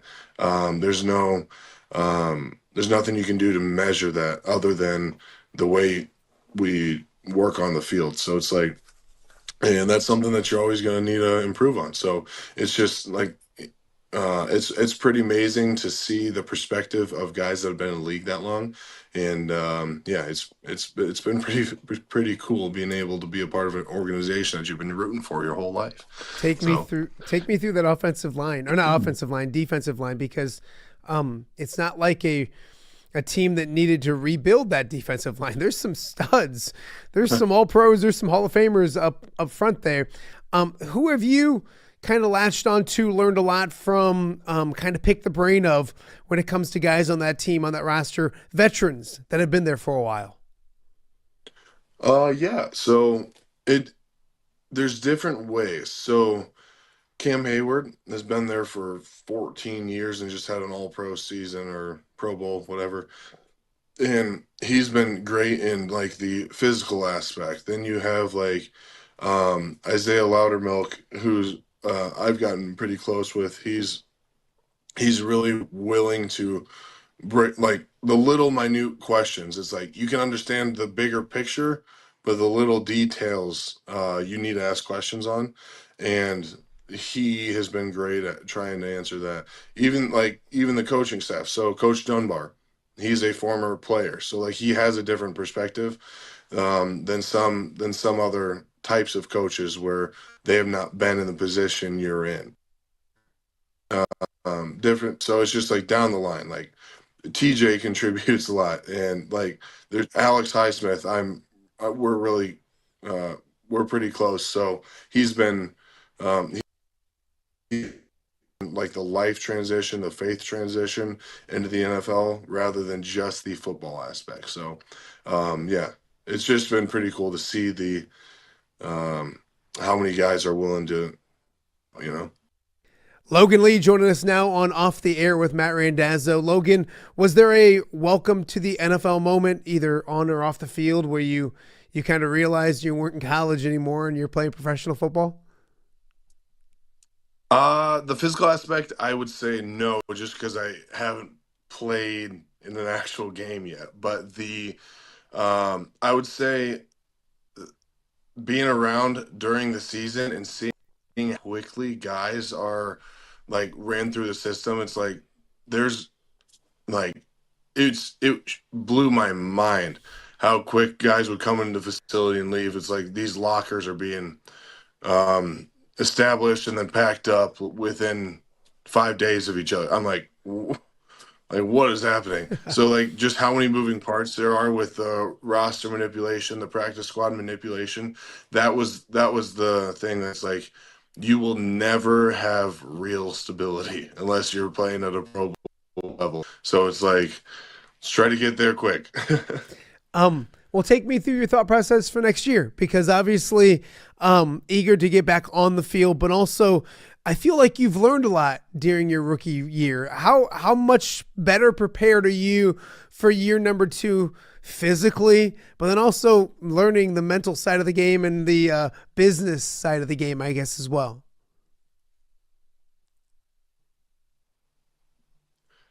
Yeah, I think I'm in good standing right now. I'm pretty excited to be able to get back to it, and the second year will always be easier than the first year in regards to all the moving parts that go into it.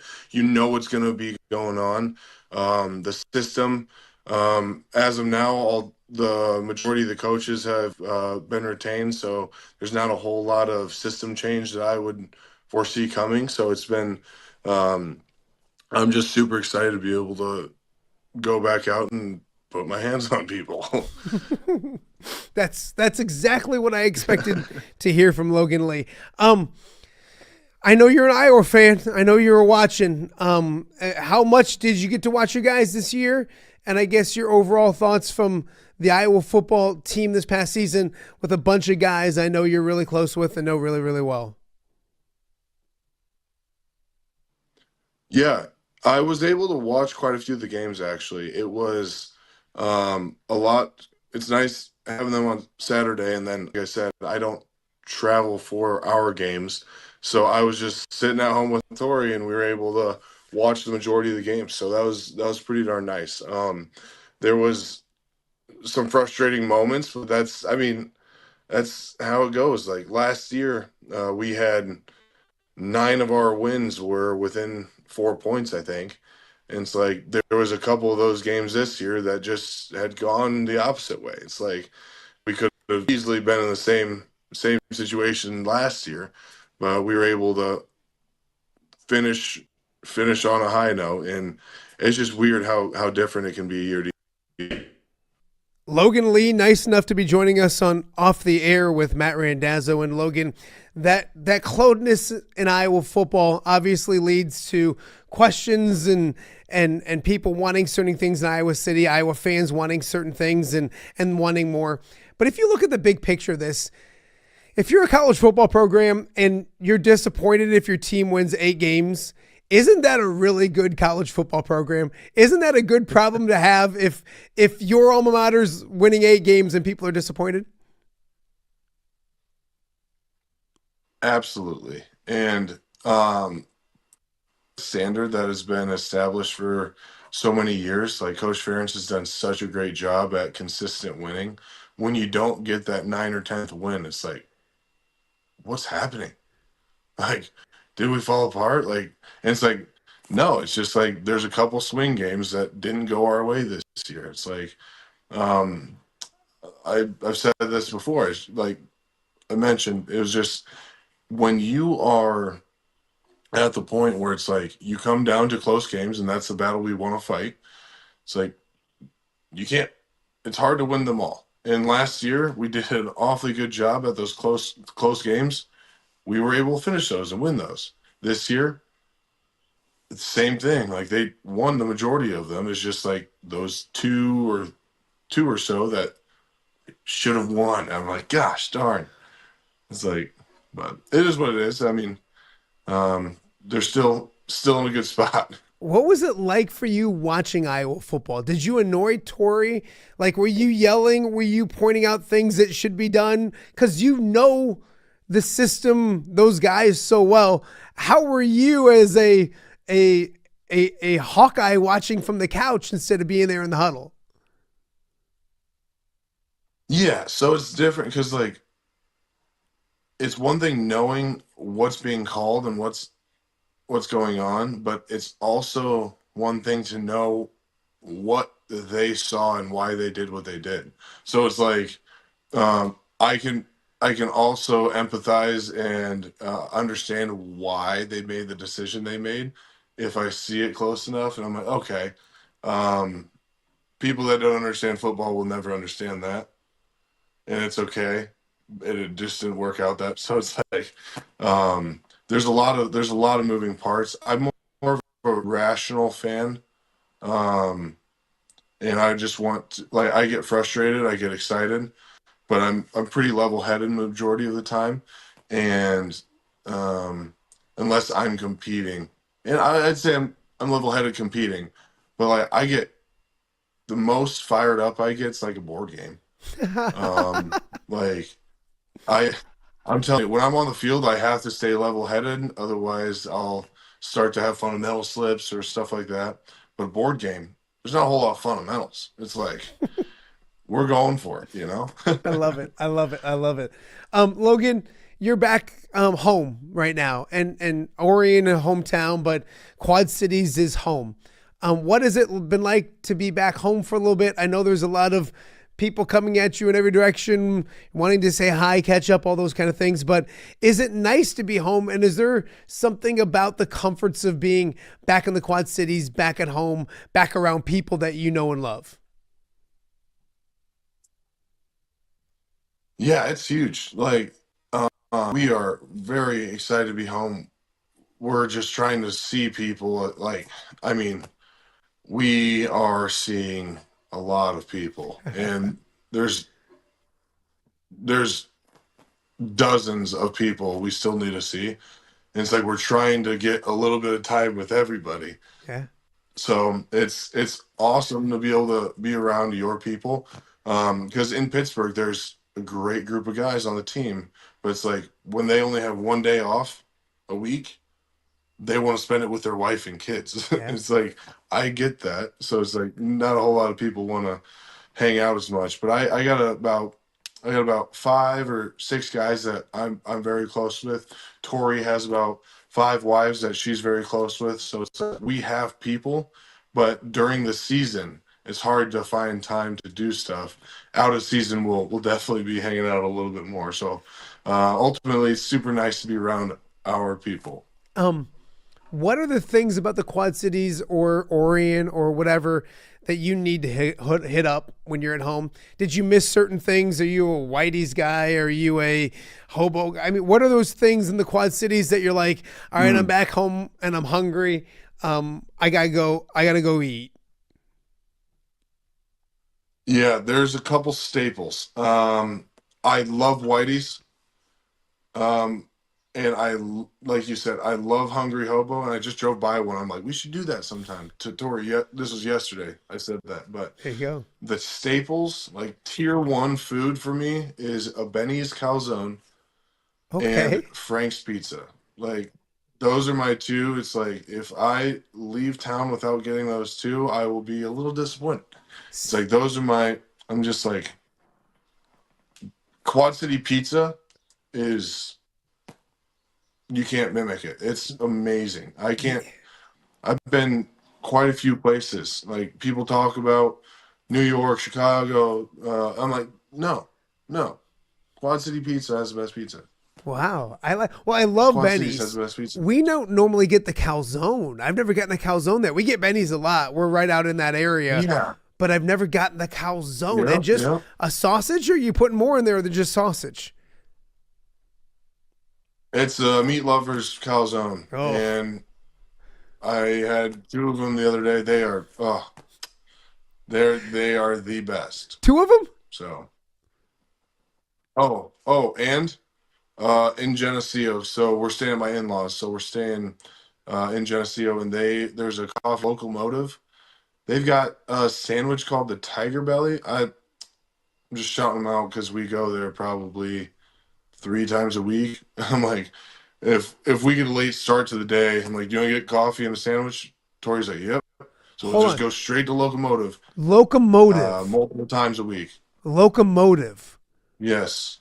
Is it just like a sandwich and coffee shop?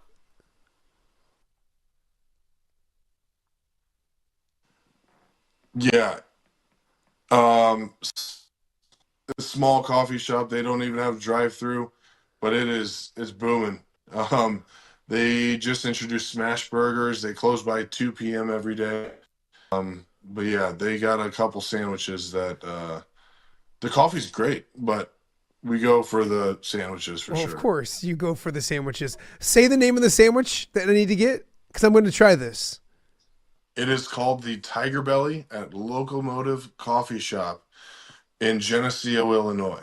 And it's like chorizo, eggs, bacon, and like a chipotle mayo on a, I don't even know what not a bagel, but a muffin. English muffin? English muffin. Thank you. I'm like, yeah, that's what it is. I'm coming out to Geneseo. I'm coming out to Geneseo later this week just to eat this. Oh, sounds great. Sounds great. Yeah, I think that's all it's on. But. Well, you've got me hungry, but it's always great to catch up with you.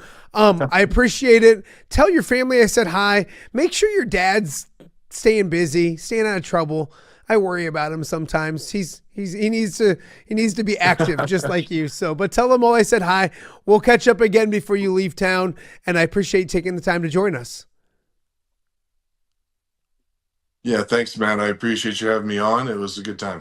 Awesome. He is Logan Lee. And if you didn't notice, there was a backdrop change because technology can be funky, but we did it here on Off the Air. Well, we are just getting warmed up on Off the Air. We got a lot more to get to on a Tuesday right here. Don't you dare go away. Hello, Dan Pearson here of FCA.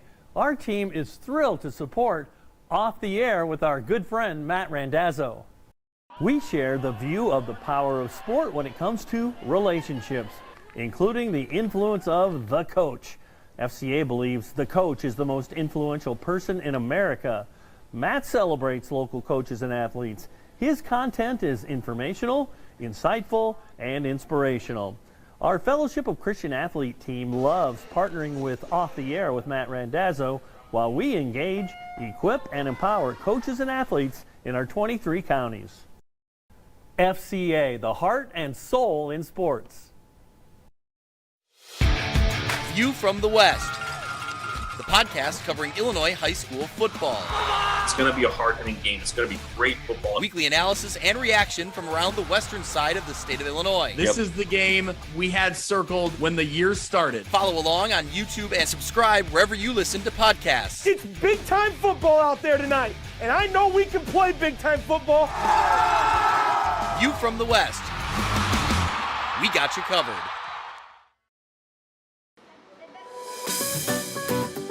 Are you looking for the Quad City's best chips and salsa? There's only one dude to turn to. Right on. Snoop. Hand-cut chips, fried fresh with that crunch you've come to love. And the most addicting salsa with delicious fresh ingredients each and every time. Pick up your chips and salsa, queso, enchiladas, and much more at the Stern Center in Rock Island. To place your order, simply call the man himself. It's Snoop at 309-314-8197 and find out for yourself what the rest of the Quad Cities already loves. Welcome back to Off the Air on a Tuesday here in the Quad Cities. Of course, yesterday we talked a lot of Hawkeyes with the big signature victory at Carver Hawkeye Arena on Caitlin Clark Day, but it was a big weekend, a big Sunday for Illinois basketball, both men's and women's. And here to talk all about it is our Illini expert.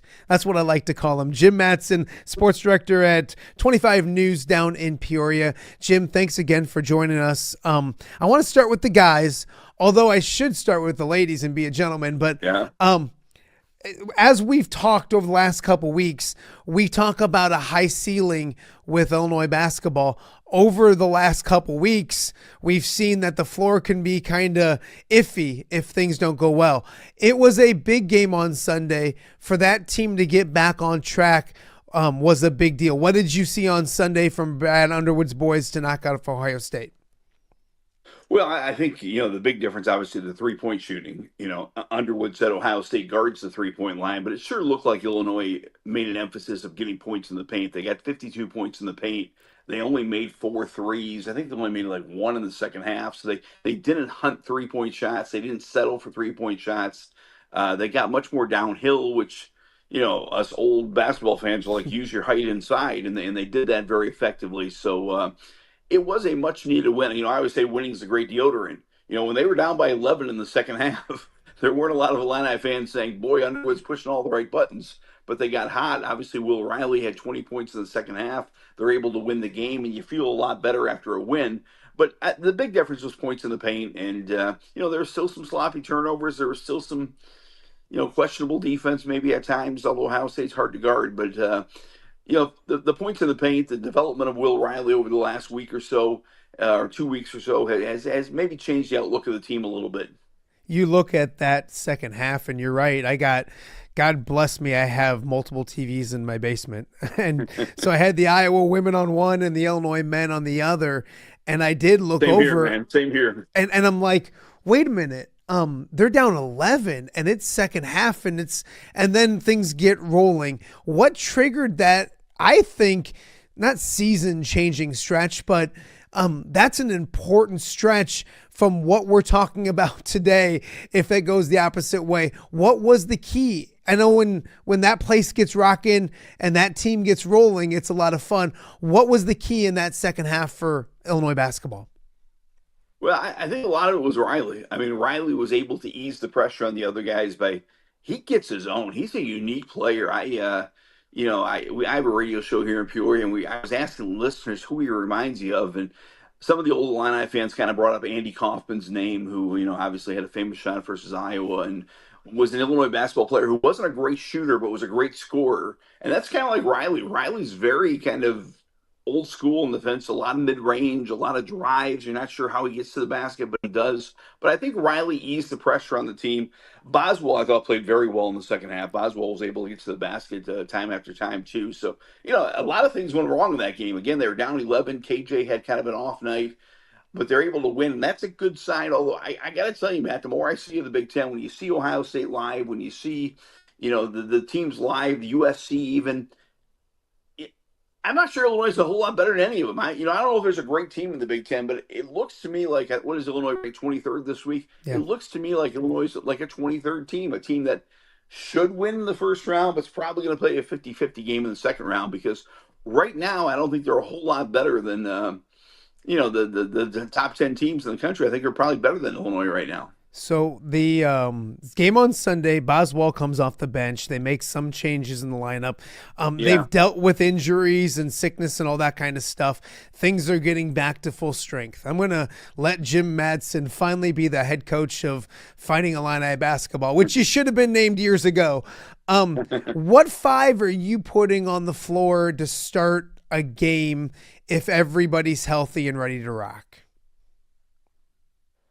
I'm somewhat comfortable with Riley coming off the bench as kind of instant offense. Now, you could debate Riley deserves a starting spot, and I think over the next month, the development of Riley is going to be huge. If Riley can be a double-digit guy going into March every night, I mean, right now he's get you 20, he'll get you 4, he'll get you 20, he'll get you 6. If he can be consistent, so his development is huge. And he didn't start, but I think he played nearly 30 minutes the other day. So Riley is maybe the X card, but I think you do play the two bigs. I think Ivisic is your stretch 4. I think Merez is your rebounder. He had 14 points, 15 rebounds. So I think you play your two bigs. You obviously play KJ. Drake Gibbs Law under me brings so much energy and athleticism. I mean, people are still raving about his dunk on Sunday. The fifth guy to me is probably a guard. It's probably, I don't know if you go, I'm trying to think here. Merkhouse is not bringing a lot. Dre White's not bringing a lot. Maybe it is Riley, but those are the 4. I want the two bigs, and I want the ball handler KJ, and then the absolute guard in Dre Gibbs Law are the 4, and we'll kind of teeter around with that 5th position, maybe ride the hot hand a little bit. And it's funny because everybody focuses, I coach youth basketball, everybody focuses on who starts. It's who's finishing games. That's obviously the most important. Jim Mattson joining us right now on Off the Air. You mentioned Will Riley, and you saw, what a debut. Like his debut to start the season, everybody was like, wow. And I remember telling some Illini fans, that's awesome, but doing that in your first game puts a bar that's already high, and it makes it even higher. And I think expectations and, this guy's going to score 30 whatever a night. He's had some ups and downs like all freshmen do. But to see him do what he's done in the last 2 weeks has to have people excited about, and fans and coaches excited, most importantly, about what he could be down the stretch, because his talent can be game-changing. I mean, his instant offense it's the Michigan State game, bam, he scores like 13 in a row. The Nebraska game, he gets you back into it. The game against Ohio State, he just took over that game. And again, they weren't running plays for him. It wasn't high screens for him. It wasn't back doors. He got the ball 20 feet from the basket and scored. And that's a unique talent on Illinois. It's a little bit Terrence Shannon, like Shannon could get to the free throw line. And the other thing about Riley, he's kind of frail, and he should be a high school senior. He opted out of high school to come to Illinois, so he's a young kid. But boy, he gets to the free throw line too. He's got that kind of creative way of finding contact and then still getting his shot off. And I do think he is. I think you're right. I think he came ballyhooed because he's the highest recruit ever at Illinois in the national rankings era, and he's got a high NBA ceiling probably. But I think it's hard for a kid when he opts out of his senior year.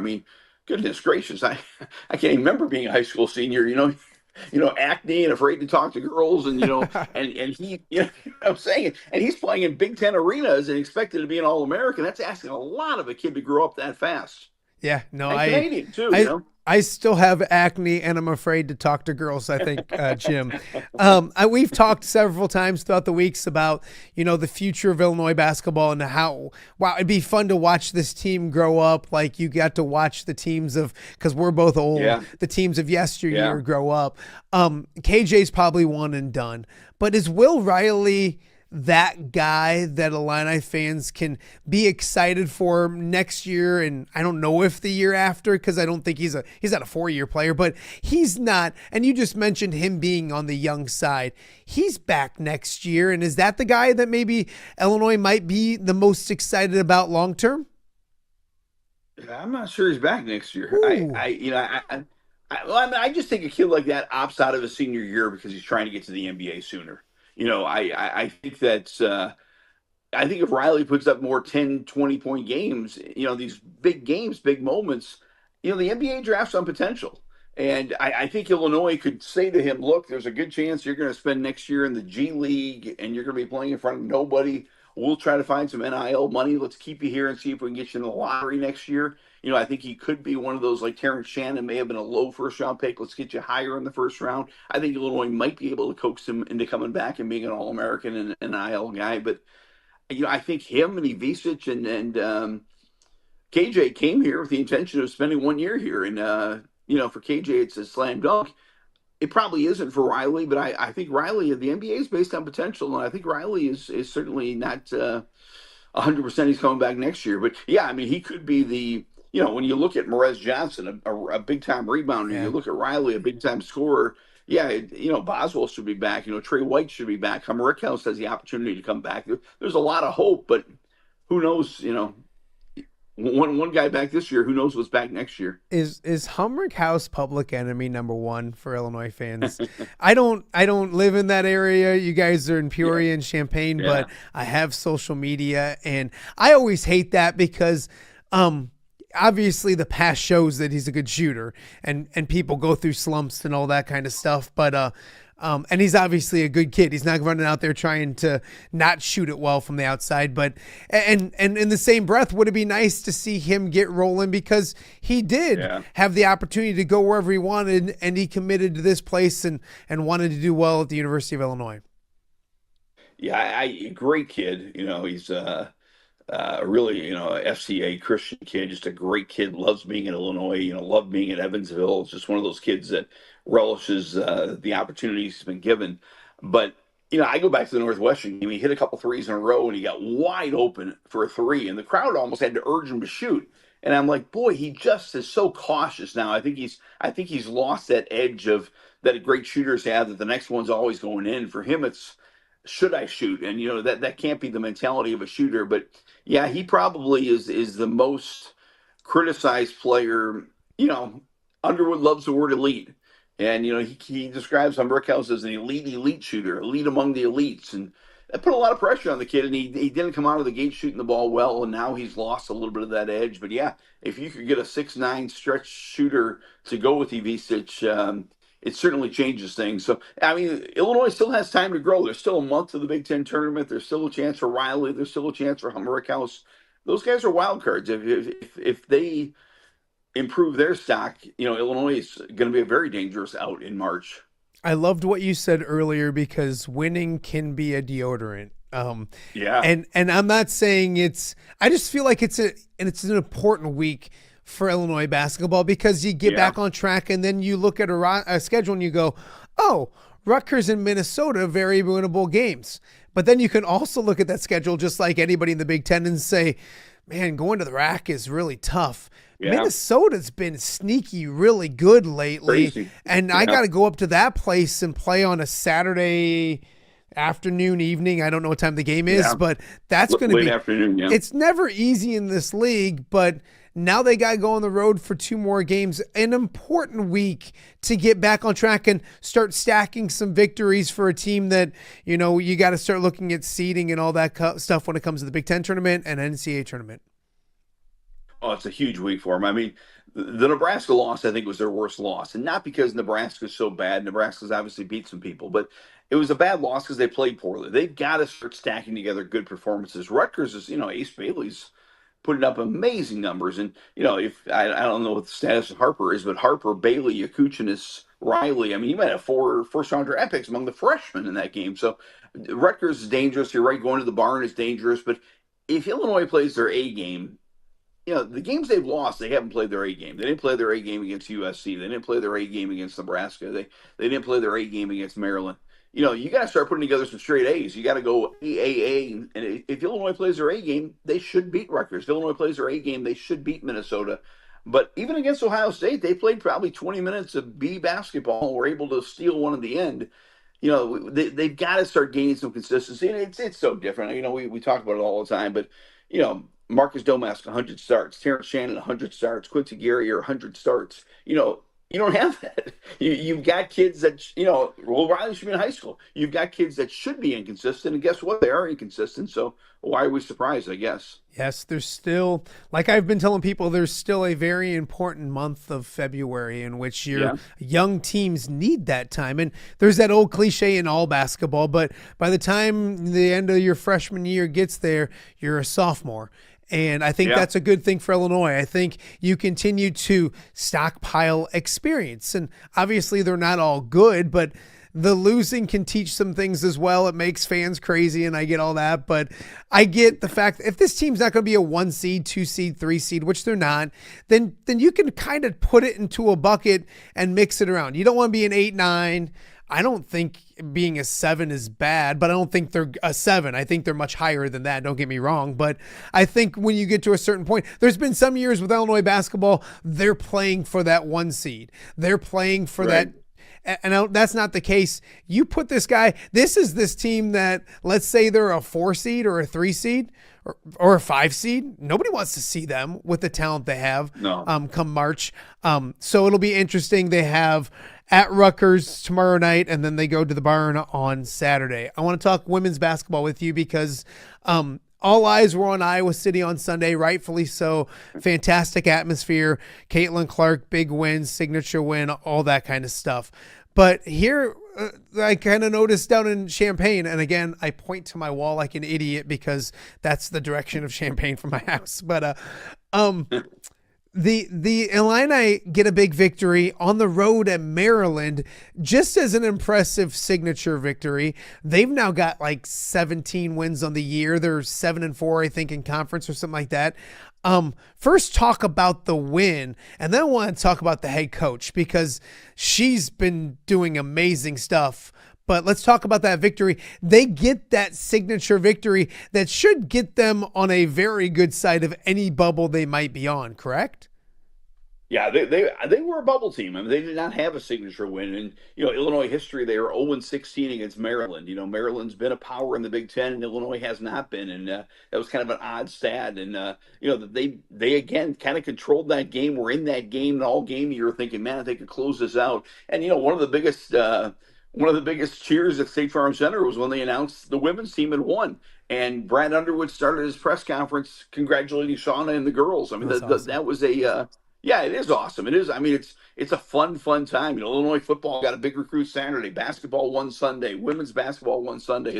There's a lot of momentum rolling there. But what Shauna's done is unbelievable. And I get a kick. She's had a couple injuries, and she kind of said something at the last press conference that kind of startled me. But then I thought about it. She said her kids are now playing with so much freedom. I talked about Humrickhouse being a little bit cautious. She said her kids are playing with so much freedom because they look at the bench. There ain't nobody's on the bench. You can't bench them.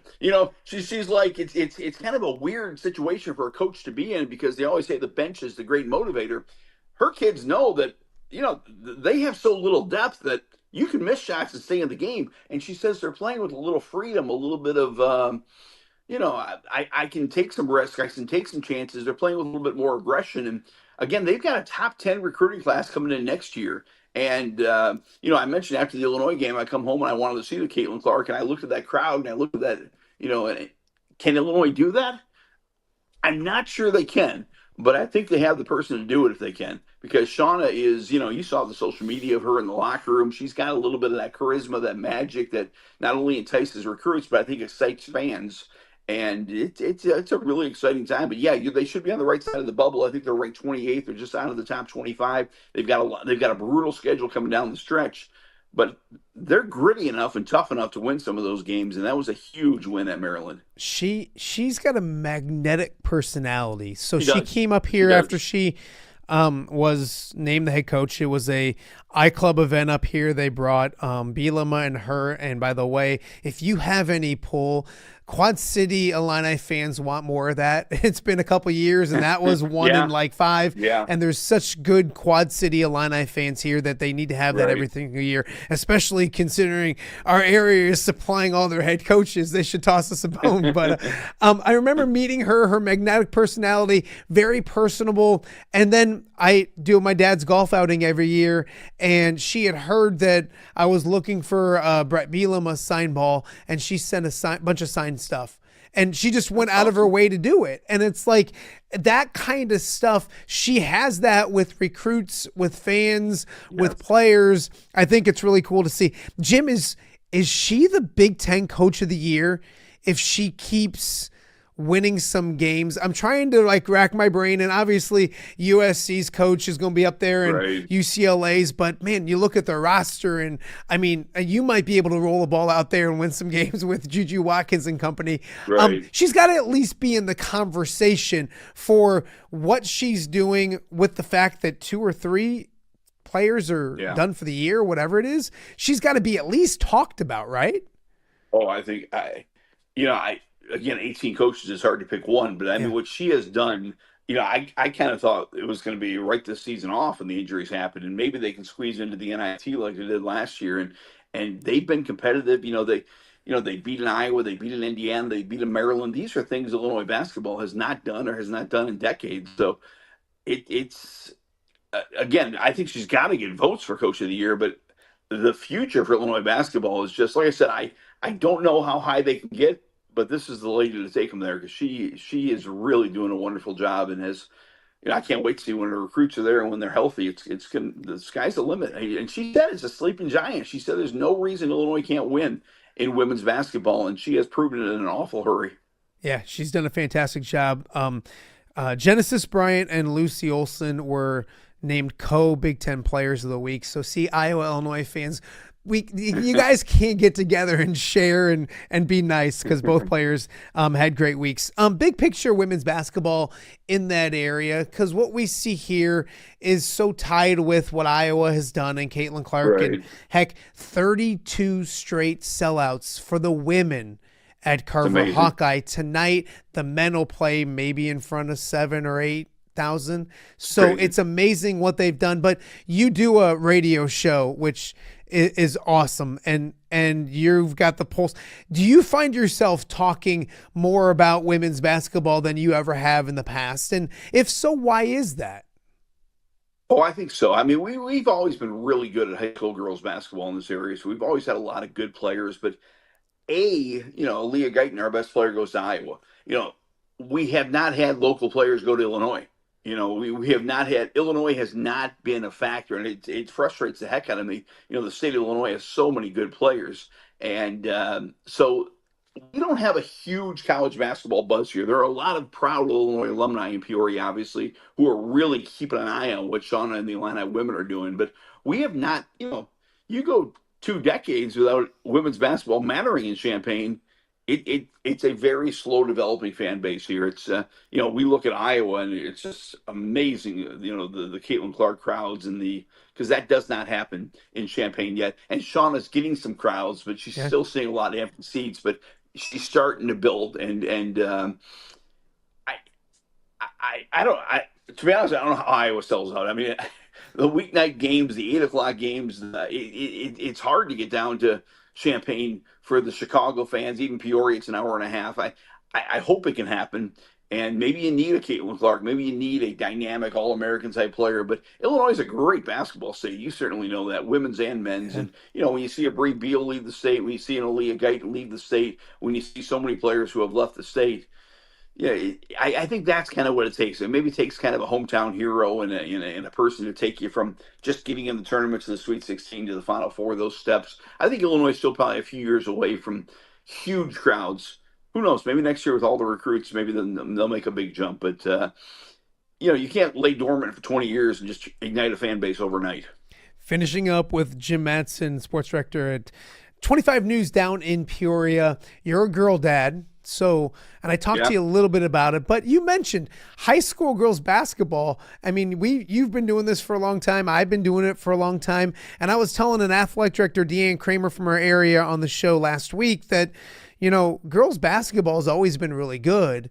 It's just now people are noticing it. Would you agree with that? Because you've been covering the game for so long. And yes, just like in every sport, the athletes are probably getting bigger and doing bigger things and all those kind of things. But the sport's always been good. It just now has a spotlight that people notice it and can see it, and it trickles down. It trickles up to the WNBA. It trickles down to high school basketball as well. Yeah, I think it needs to be seen more. I think I have talked to high school athletic directors forever. I would love to see more girls boys doubleheaders. I mean, my parents. I'm from Morton, and Morton's had 4 state championship teams. But my parents used to go to the boys' games. They'd go see the Morton boys play. And a couple times they played doubleheaders. And my parents got there early and like, wow, the girls are fun to watch. After 4 or 5 years, they were going to girls' games and not boys' games.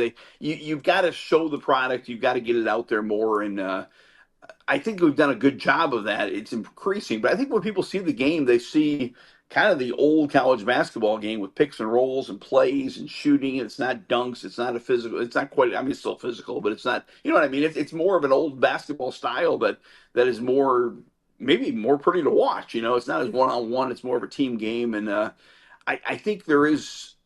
We go back to the Caitlin Clark TV ratings, the Final Four, the LSU games. Was that the Magic Larry Bird game? Was that the Magic Johnson Larry Bird game? The seminal moment that people started accepting it. Kind of looks like it. It kind of looks like the WNBA's here. Kind of looks like the TV ratings for women's college basketball continue to grow, and that's exciting. And yeah, as a girl dad, that's super exciting. I real quick, Saturday I tweeted out, but Saturday I went from girls cheerleading, IHSA cheerleading, to girls wrestling.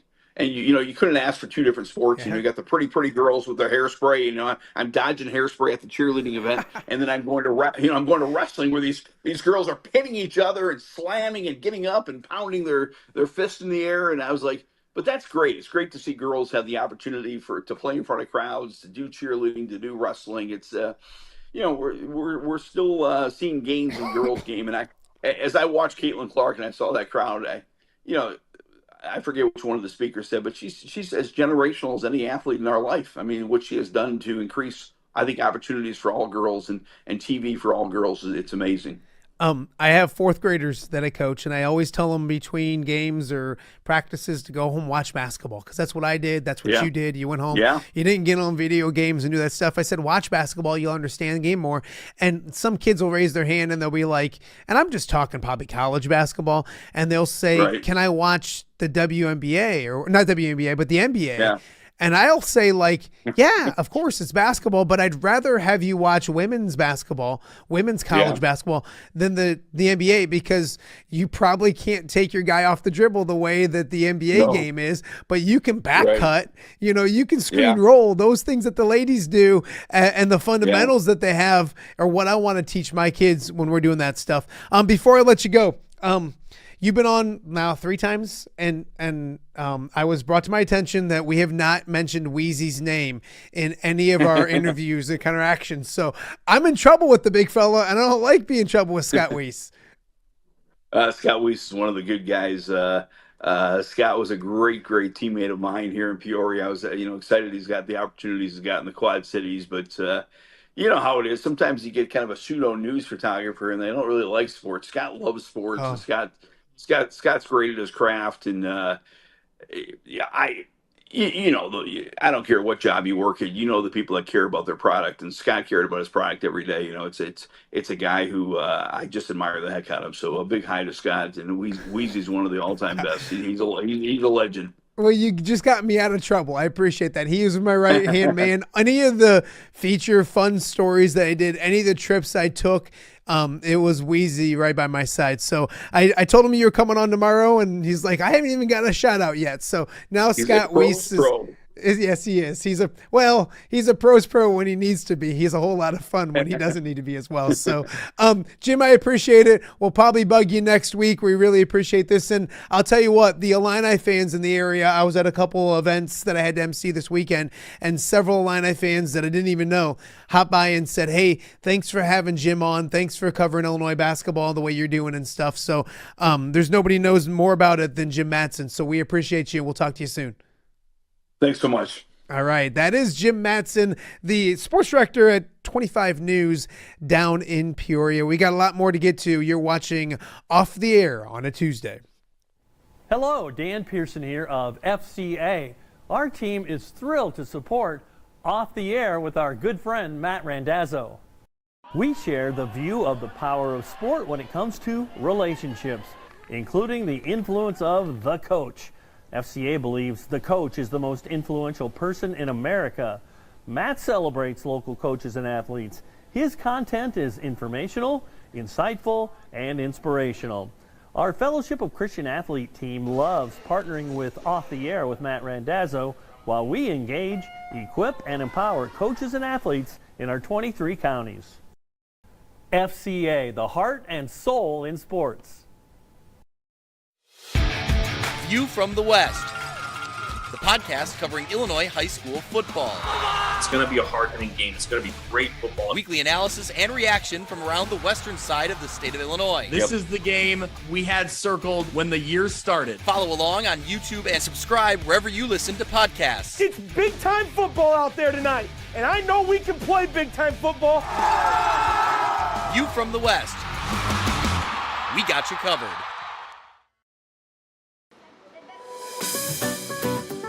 Are you looking for the Quad City's best chips and salsa? There's only one dude to turn to. Right on. Snoop. Hand-cut chips, fried fresh with that crunch you've come to love.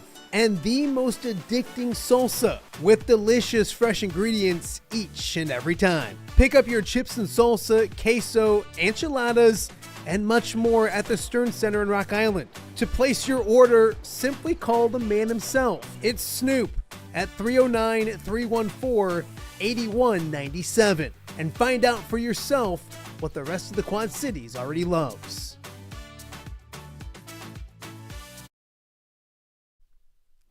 Welcome back to Off the Air on a Tuesday here in the Quad Cities. It was a fun show. Want to thank our guests for being here today. Tom Kakert talking all about the Owen Freeman situation and injury in Iowa City. Also the Hawkeyes and Purdue tonight and a lot more. So if you missed Tom, go check him out as well. Also check out his content on the Hawkeye Report. Of course, Iowa and Purdue tonight at 6 o'clock. Also want to thank our good friend Logan Lee, the Orion native, the former Hawkeye standout. Just wrapped up his rookie season with the Pittsburgh Steelers. So check out what Big Logan had to say. And then also we just wrapped up with Jim Mattson for all the Illini fans out there. Lots of exciting times in Illini sports. The football team really good this past season. The men's basketball team got a victory this past weekend. And the women doing some unprecedented things as well. What Jim was talking about, getting victories over Indiana and Iowa and Maryland already this season.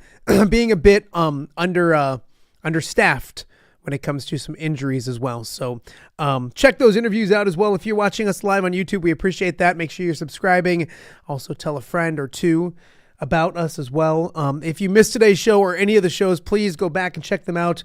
We're on all the podcasting platforms, especially Apple Podcasts, which has been very beneficial to us once we finally gotten on those as well. Tomorrow, plenty to get to. Wildman Wednesday and a lot more. So a lot to get to. Enjoy the games tonight. Iowa game at 6 o'clock.